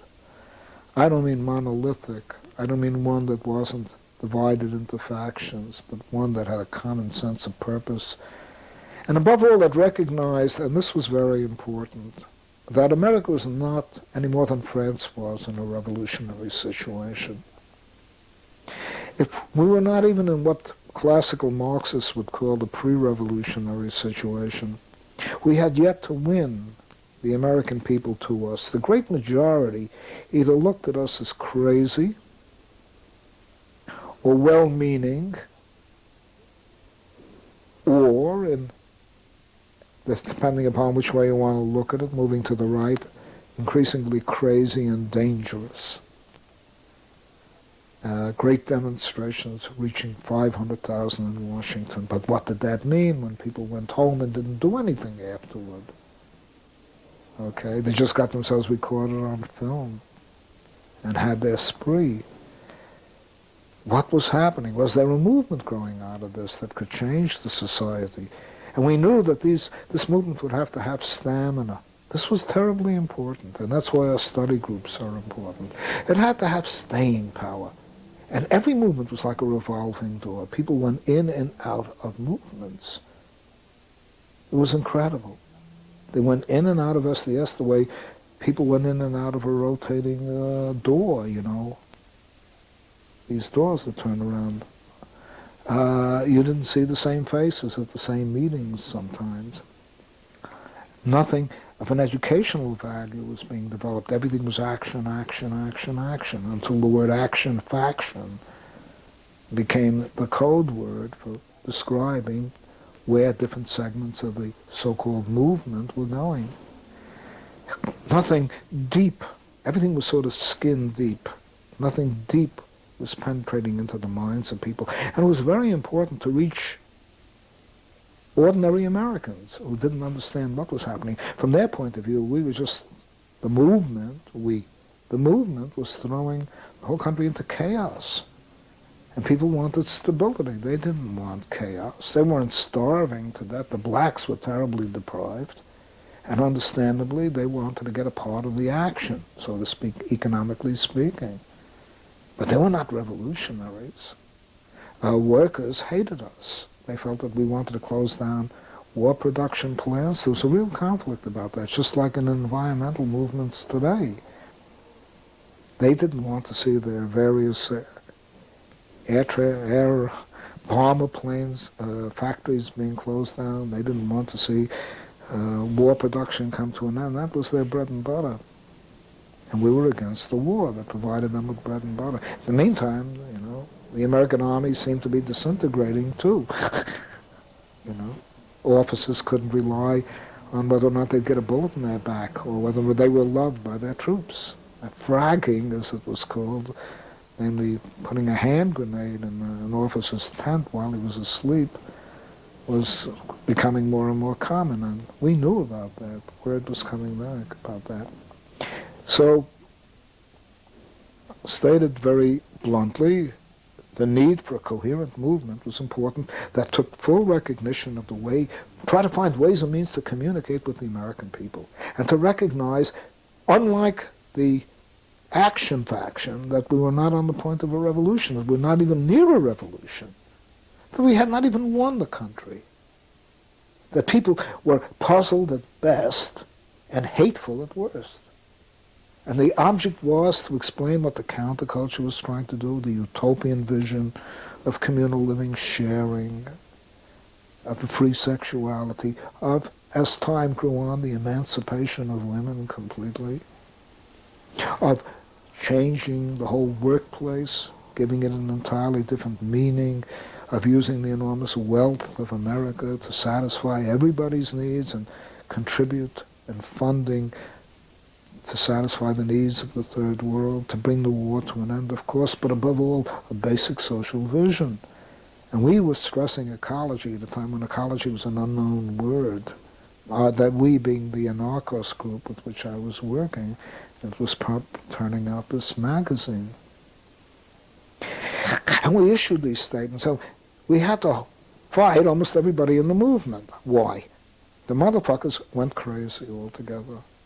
They were the most representative anarchists, I would say, in the United States. And they were into violence, violence, violence. The main theme that they advanced was that the students are shit. They're middle-class shit, and we have to get together with young workers and blacks. The blacks didn't want them, because they were not pro-white, to put it mildly, and were moving more and more into a parochialized ethnic situation. The young workers didn't want them because the young workers were benefiting from war production. And they were beating up on peace demonstrators. But this imaginary image of what reality was like totally obsessed the motherfuckers. And this one movement that was active, the students, they regarded as petty bourgeois shit. And they told the students that. Yet they were a street branch of the of SDS. So when they went to SDS conventions, what their main job was to break up the meeting. Instead of bringing the meeting together, espousing a position, creating serious discussion, play an educational role, be constructive, and create a solid base inside SDS, which by that time, especially after the Chicago events during the Democratic Convention, led to the flooding of SDS. SDS became the largest radical movement since I don't know when. People, in reaction to the police brutality of the Chicago cops during the Democratic Convention, so antagonized people who were viewing these cries, the whole world is watching. They were crying out there in great crowds as the cops were smashing them up. National Guardsmen were putting it, were blocking off streets. Mayor Daley was behaving like a Hitler, not in reality, but to all appearances, you know.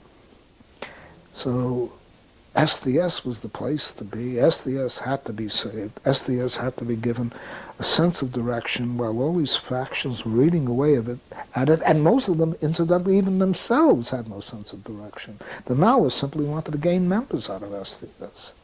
Their program went back to 1934. It was hot news in 1934, but it wasn't worth a damn thing in 1968. The Trotskys had their true, tried and tested program, which had been fossilized since Trotsky died in 1940. He was assassinated in 1940. They were as sectarian as could be. The communists, of course, were non-existent. They were living in their own world. The Black Panthers were doing their strutting and exercising and were being infiltrated by the FBI on a scale so that you didn't know who the hell you were talking to if you were talking to a Panther. They flooded the Panthers with agents, you know, informers. Berkeley was going crazy with revolutionary hysteria, okay? And the counterculture was drifting more and more toward mysticism. The I Ching, Lao Tzu, Buddhism, and so on, although it was still quite radical. But the two were really moving apart. They had managed to come together somewhat around 1966, 67, but now they were beginning to separate. And the motherfuckers who had one of the most important footholds in SDS, and in my opinion could have very well decided its future, was stupid enough to make a deal with Bernardine Dawn and Mike Klonsky, the two honchos of SDS. Bernardine was later to become the female honcho of the Weathermen, to keep PL in at a time when the membership wanted PL to be expelled, which should have been the case, because PL was an exogenous group. They came from outside in order to harvest what they could, after which, if they couldn't control SDS, they would have destroyed it, or they would have absorbed it into PL, Progressive Labor, a Maoist organization. So I remember when Ben Morea spoke to me about this and said that he made this deal. I said, are you mad? Are you insane? I practically said, get the hell out of my house. I said, you should have fostered the expulsion of PL. They weren't in there to build SDS. They were in there to parasitize SDS. And when young people jumped up at one of the conferences in mass yelling, PL out, PL out, PL out, they weren't expelled because of this unholy alliance between Dawn, Klonsky, and Morea et al. And other people. I don't want to sit around, you know what I mean, in judgment, a distance of all these years, but it was a disastrous move. Then afterward, the motherfuckers got out of PL. They left it, became a street gang, and ostensibly were protecting hippies. And they've all gone their own different ways. One guy was killed holding up a bank, not a bank, a liquor store. And I wouldn't call this a political act. It was an attempt to carry the tradition over into the criminal realm. Another one became a millionaire. Don't care to mention his name. It's his own business. Still others drifted off into artistic endeavors and finally all disappeared. Alan Hoffman, who had been very close to me and had become a motherfucker, was killed in a terrible accident in Route 1 in Redwood, Humboldt County somewhere. Had his brain smashed out because he landed on the road, sliding off the back of a flatbed truck. Things were coming to a head, and finally I was urged by all the people in our group, which used to go to all the SDS conferences, and SDS met 4 times a year. One was its Congress, and the other 3 meetings, which were also national, were called NICs, National Interim Conferences, which they hashed out ideas. And our people would keep going there and giving out literature so that our name was relatively well known. The old leadership was being supplanted by an entirely new leadership. Guys like Tom Hayden were no longer in there. Guys like all the old ones. One of them in particular I especially like. His name will come to me, but I can't confess to have the memory of a youngster anymore. Davidson? Huh? Davidson? No, Carl Davidson became a crazy Maoist altogether, and I was told by, give me another name if you please, not Carl Davidson, his buddy. Davidson went into the Guardian and became a crazy Maoist. Stanley Aronowitz and I debated him and Erwin Silber, and the one thing that Davidson could say in the debate was that nothing has changed since Lenin died. Greg Calvert, yeah. Both he and Greg Calvert were among the educational directors of SDS, and they brought in Andre Gortz's crazy book, New Strategy for Labor, to indoctrinate these young people into the idea that they were proletarians, which was poison. It was like a shot of lethal. It was like a lethal injection, you see. And I'll never forget Greg sitting in my house, finishing off a quart of vodka, and saying, I'm responsible for the Weathermen. Me and Carl Davidson brought in this idea that they should become Marxists, think in Marxist categories. I feel responsible. He's finishing off this whole vodka until finally he passed out. And the next day he went off when I woke up and he wasn't there anymore. He's now telling his own cock and bull stories about me and the motherfuckers as though I and the motherfuckers were working cheek to jowl with each other instead of arguing almost every time we met. But then the motherfuckers pulled out and drifted off to the West Coast, disbanded, and I told you that various people of theirs, shall we say, got into different lines of work. And they disappeared. I don't know what's happened to them now. Well, it was necessary for us to intervene in the SDS convention. One was slated for June 1969. It was to be the last SDS convention. It was to be the peak of SDS and the end of SDS. That convention was held in Chicago. Now, I had written a special pamphlet within 4 days called Listen, Marxist. And I put everything I had into it just like that. I wrote it like the spirit had entered me. Fiery, vitriolic, analytical, okay?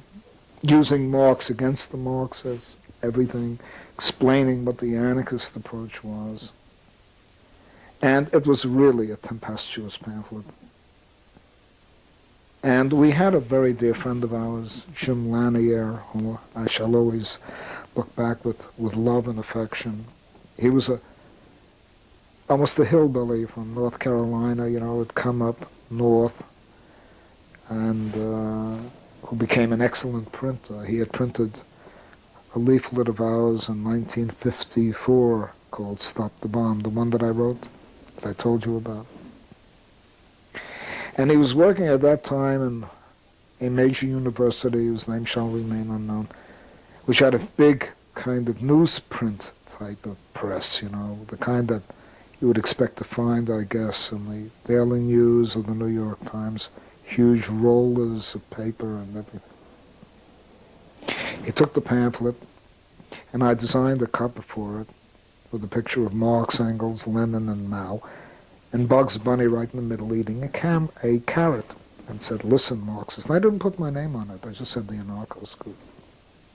And he ran off 7,000 of them in like 3 hours. Stapled them, they were put in cartons and packed them. We put them in a truck. I took a bus to Chicago while they and their truck were following along with us. I couldn't get in. The truck was filled up with our literature. So 3,000 copies of Listen, Marxist, God knows what, pamphlets, everything like that. And we came to Chicago, and they had a convention hall in Chicago. Now that convention hall looked like a huge armory, and a second story to it, and nothing but steel girders or whatever. It was barren and empty and loud, and you could yell and get an echo from all different 4 sides of it. And they had about 2,000 people coming in. SDS had gone wacky. They decided no reporters were going to be allowed, which meant that the reporters got in there, but when they reported everything that people wanted to hear about SDS, namely that the organization was totally confused, Marxist, dangerous, you name it. You couldn't get in without being searched. They took away my pearl-handled penknife, and I never got it back, so you always had to be searched. We had the cops everywhere, whether we knew it or not. They came in plain clothes.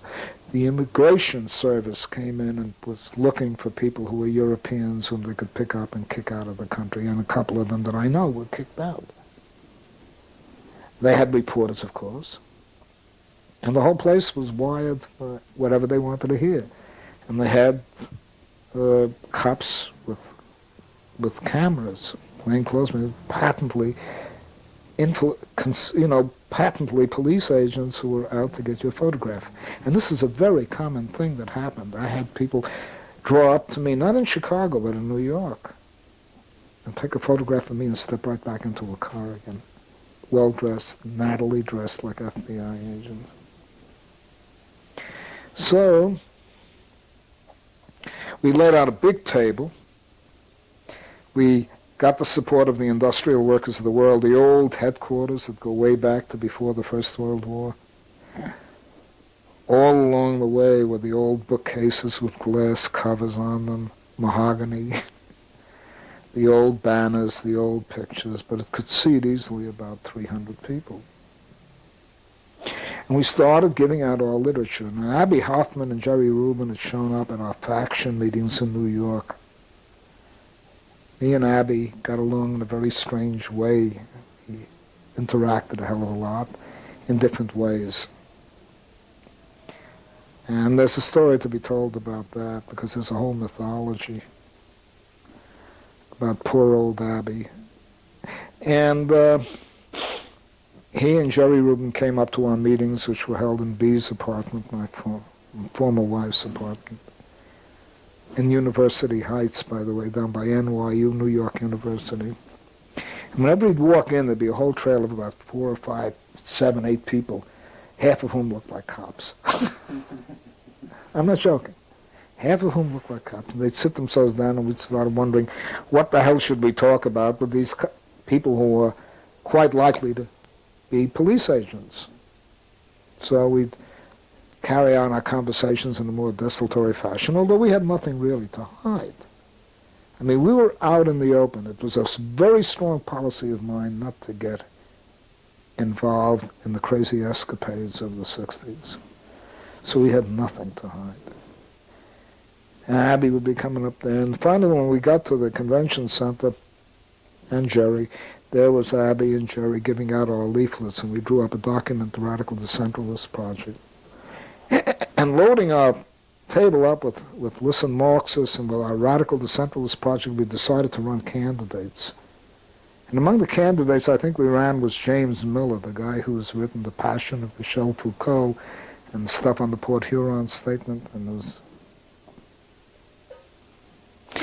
And we were either going to run him for a candidate, I'm not at all sure. We wanted to get the floor, so we had to put up a slate of candidates to be able to talk to those 2,000 crying, screaming, shouting kids out there. And so he was part of our group, and there were many others.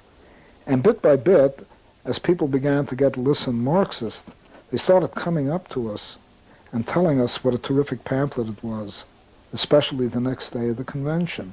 They read it, and before long, we were out of all 2,000 of these pamphlets. We gave them away for nothing. And we had a tremendous impact upon that convention, because I think we did a great deal to weaken the influence of the wild Marxist-Leninist groups at that particular time. The convention itself turned out to be a bit of a madhouse. Everybody came in with Mao Zedong red books. And when anyone took the floor and people got angry at what they said, they'd start throwing all their red books sailing across the air at the speaker. And finally, Black Panthers came in, and one of them got up there and started talking about pussy power. So every goddamn red book in the place flew in the direction of the microphone, and the Panthers sort of withdrew. In the meantime, inviting people to our caucus, we found that we had about 250, which may have been as close to 10% of the delegates. We called ourselves the Radical Decentralist Project, and we wrote a full-page statement, which has since been reprinted without knowing where it came from, in which we called for SDS to recognize that it was a student movement and not a workers' movement, and to work among students, and to take the path of least resistance to reach those people who would be most susceptible to the ideas of SDS. We called for an organization oriented toward American problems, not only third world problems, and try to speak to the American people. And we had practically 10% of the delegation.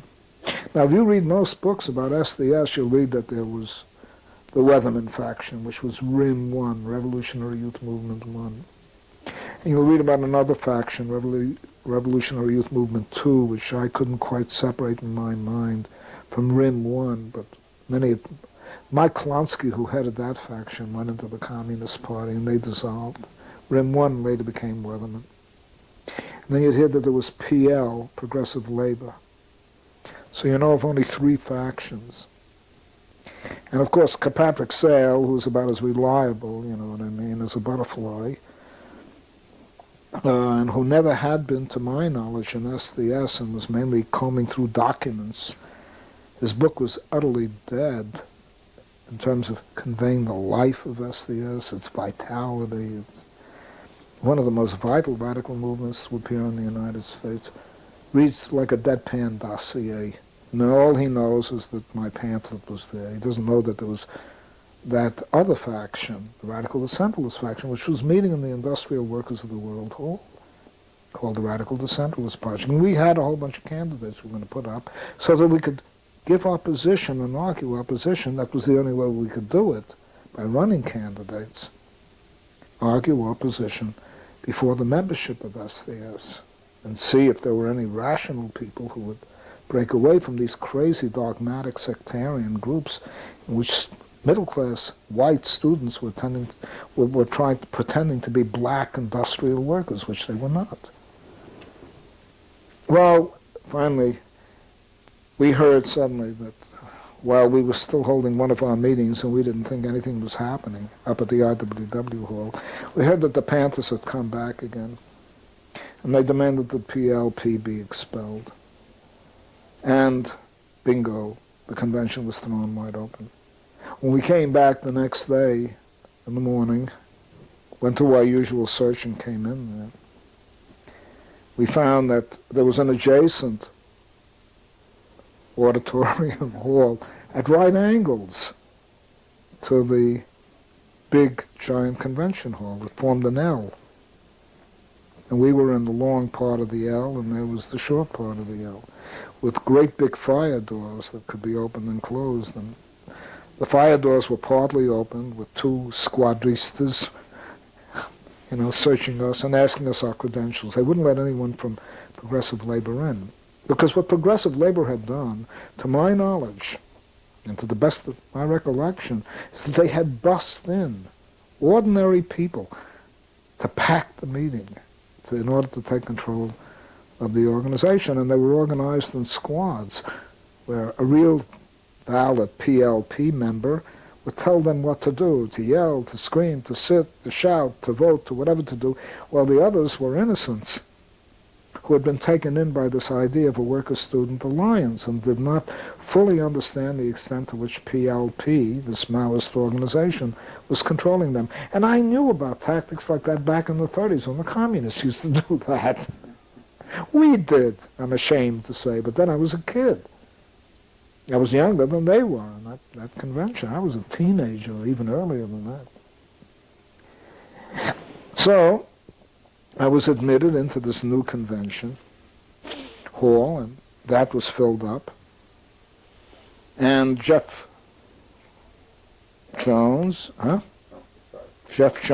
blonde-haired former motherfucker who now had become a weatherman, or was to become a weatherman chieftain, stood there in front of the whole group, and he says, "I hereby declare the opening of the Real Students for a Democratic Society convention. Who wants the floor?" So I raised my hand. I was given the floor immediately. So I started to try to give our program. And I'm getting all these right on, right on. I wasn't familiar with the word right on in those days. I must tell you that. We didn't use it that much in New York. It was basically something that came from California to the east, or maybe it was part of the black ghetto movements. Right on, should be. Then another guy comes down and tries to say the very opposite of what I'm saying, and they're yelling, right on, right on. So I gave up.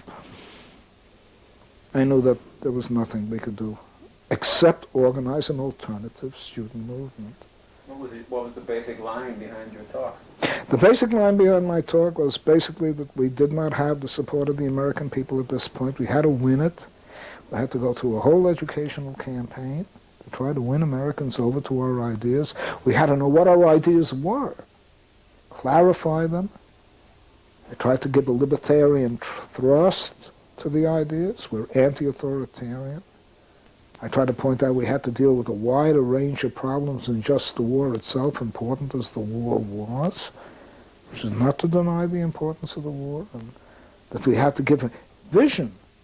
We had to offer a vision. We couldn't just sit around and say, America with 3 Ks in the middle instead of a C. Americans were not going to listen to that. We had to pick up on American radical traditions. We couldn't talk to them in Mao's Chinese. We couldn't, it was important, whatever it may have been for China, it didn't mean anything to Americans. We couldn't talk to them in Lenin's Russian, all the stock phrases that Lenin uses.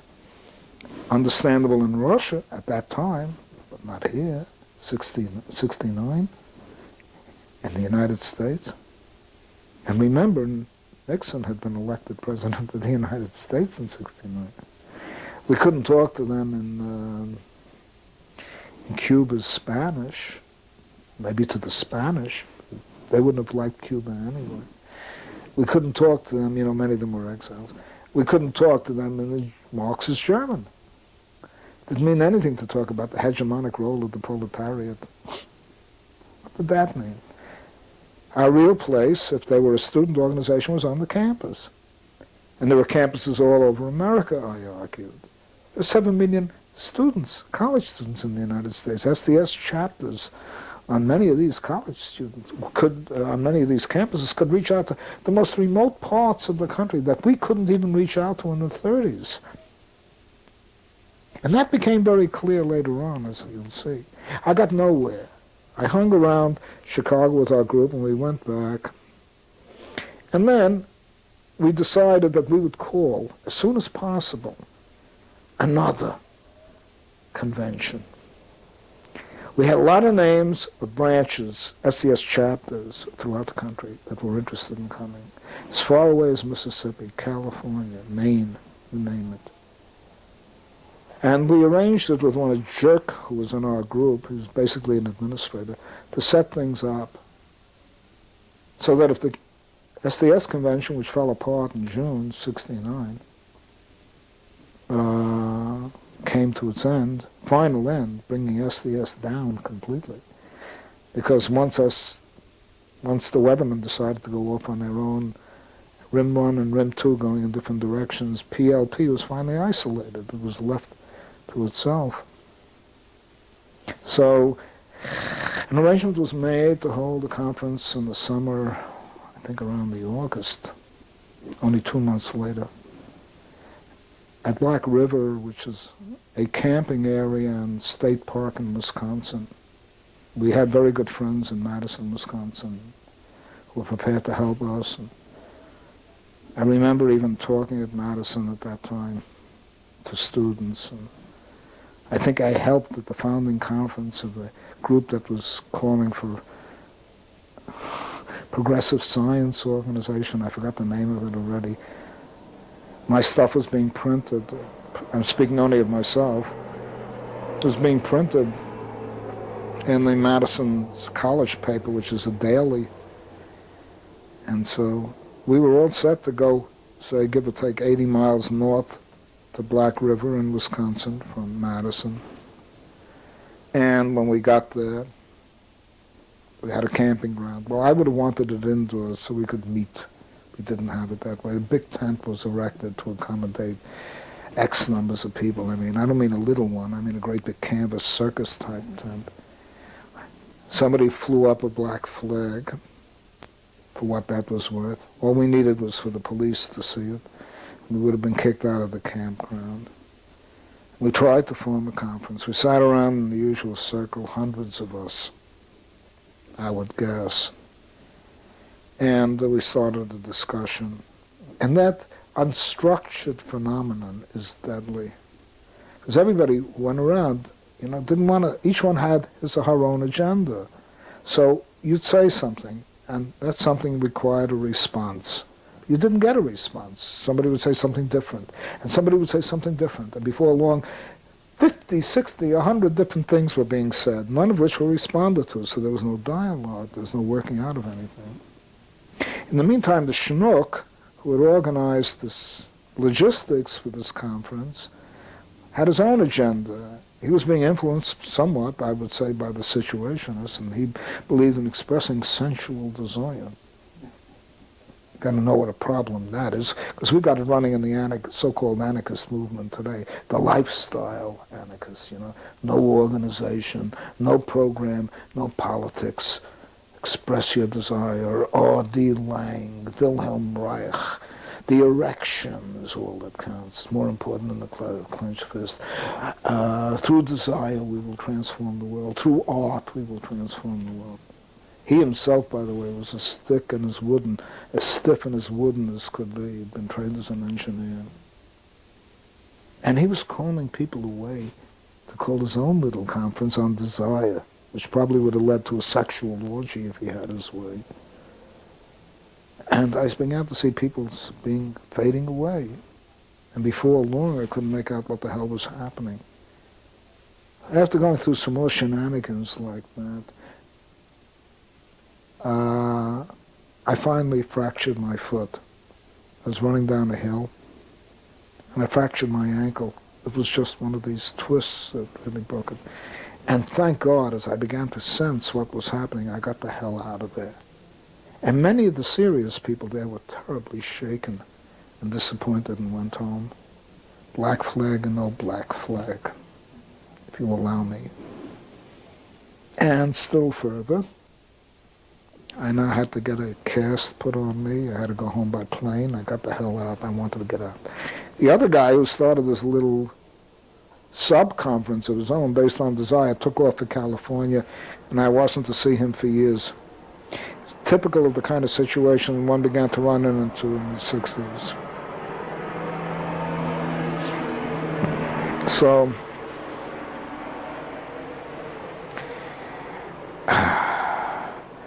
at that point, it was very plain that we had to You see, what had happened was that we were told throughout the country that the underground press, which had 5 million readers, a large part of it was waiting for us to come out with a statement. All we had to do was publish this statement in the underground press, at least those newspapers that were very receptive to us, and they were major newspapers, that's to say that had thousands and thousands of readers. We could have started a ball rolling to countervail the breakup of SDS, to provide an alternative based on our basic left libertarian principles, and all that I had essentially said when I spoke at the SDS convention. It was not to be. I'm sorry to say that there are lifestyle anarchoids, if I may use that expression, who believe that you can't write a statement, that everybody has to put in a verb, a noun, an adjective, and so on, or else it's not a collective statement. So it was never written. We had a good statement available.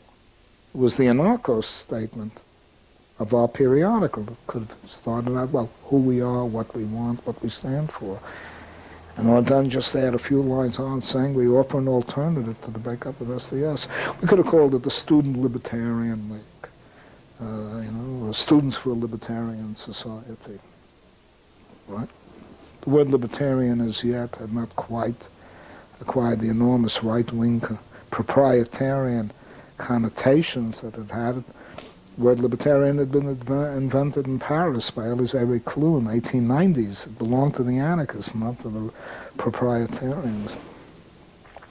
But the utmost individualism, and this is a terrible lesson to be learned, and if it isn't learned, there's no future for a left, at least the libertarian left, of the kind that one would want to draw from on the great traditions of the 19th century. I'll tell you that now. And that is that we, as a movement, if we want to create a new society, have to build a movement to do that. It's not going to happen out of the air. It's not going to happen because everybody feels a strong impulse of desire and libidinal drives, especially in the era of AIDS, if you forgive me, When you have to put a condom on, somehow the spontaneity may very well go out of it all. It's not going to come from an aesthetic vanguard, you know. It's going to paint its way through great paintings into a revolution. It's not going to start by blowing people's minds. I'll tell you why. People want stability. It takes all that you can do to get them to innovate. It's going to take more compelling reasons than street theater and antics and wild lunacy and disorganization for its own sake, and on pure spontaneity, as though people have a revolutionary instinct. People do not have a revolutionary instinct. They have a survival instinct. And they try to adapt in Auschwitz, and they try to adapt everywhere. And I feel sorry for all the victims of that.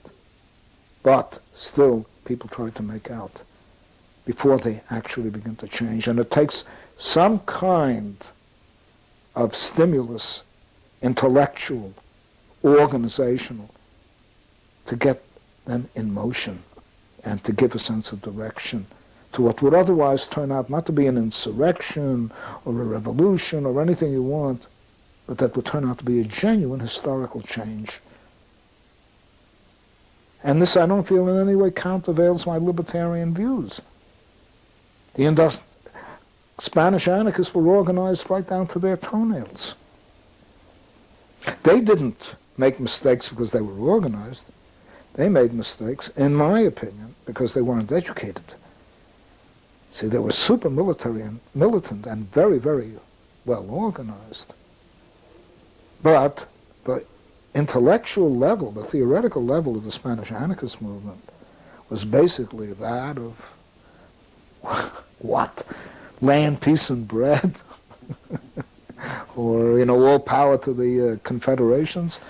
Beyond that, you know, without a thoroughly educated movement, or at least a movement reasonably well educated, and not bureaucratized, and not centralized, but confederated, we get nowhere. And we got nowhere. And that's the big lesson that I'd like to say about the 60s in concluding this. What am I going to learn from the 60s? Well, to begin with, there was no revolutionary situation in the 60s.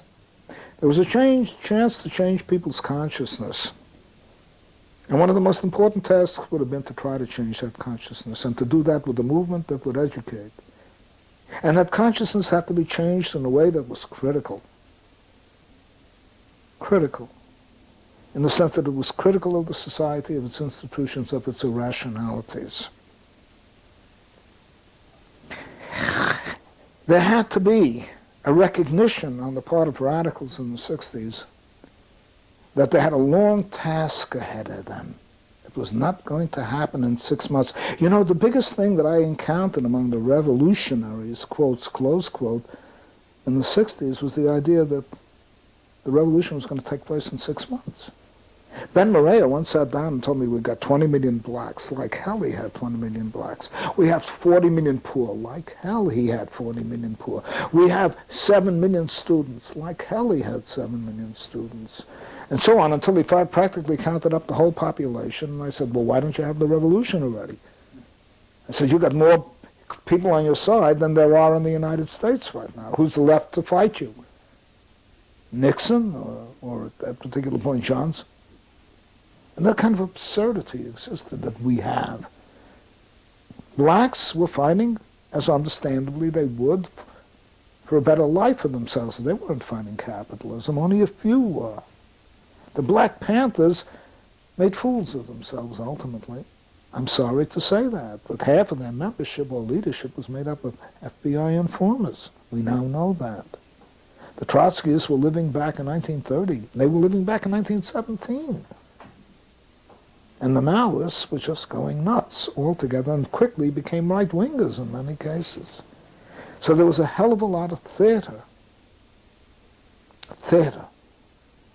stemming out of the very affluence of the society, stemming out of the post-scarcity potential of that society, and the tensions that existed between an old world that was passing and a new world like in de Gaulle.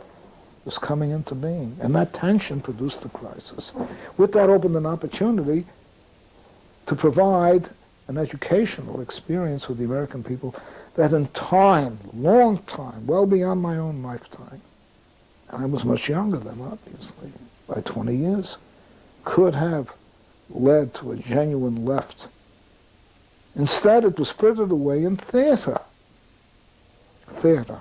It was pure theater. People were writing on and write on and write on. They may have stopped the war in Vietnam, which was a stupid war, even from the standpoint of the bourgeoisie. What the hell did they have to get by taking Vietnam? You know?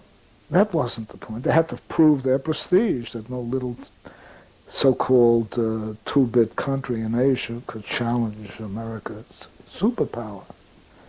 So they stuck it out, made a mess of it, and pulled out, and that's it. And then afterward, things began to go down. No organization. An economic crisis began to develop. The Kent shootings, students at Kent University in 1970. I was crossing the country at that time, talking everywhere. I left Ohio only 2 weeks before the Kent shootings. I was up in Colorado. General strike of the students. And then everything went flat. The students found out after the shootings that when they went home on vacation, their parents told them, "We wish you were shot too." What are you bothering these poor soldiers for? You brought it on yourself. You should have been killed also. Students told me that their parents told them that. I talked to ordinary people, being an older guy, in a cafeteria, you know, workers, farmers, in Arizona. I said, "What do you think of this killing that went on in Kent?" I mean, you know what the principal answer was? They didn't kill enough of them. Actually, Charlie Reich's book, The Greening of America, tried to establish some rapport with Americans about what the counterculture and the new left were trying to do. The book was condemned by the super ultra-revolutionaries who are now dentists, accountants, doctors, and mainly professors, as being too liberal. What the hell did they want to tell Americans? Ho, Ho Chi Minh, dare to struggle, dare to win. That is the real 60s. The myth and the reality. The reality was that there was a marvelous opportunity to change consciousness in America. The myth is that it was supposed to be a revolutionary moment. It was not.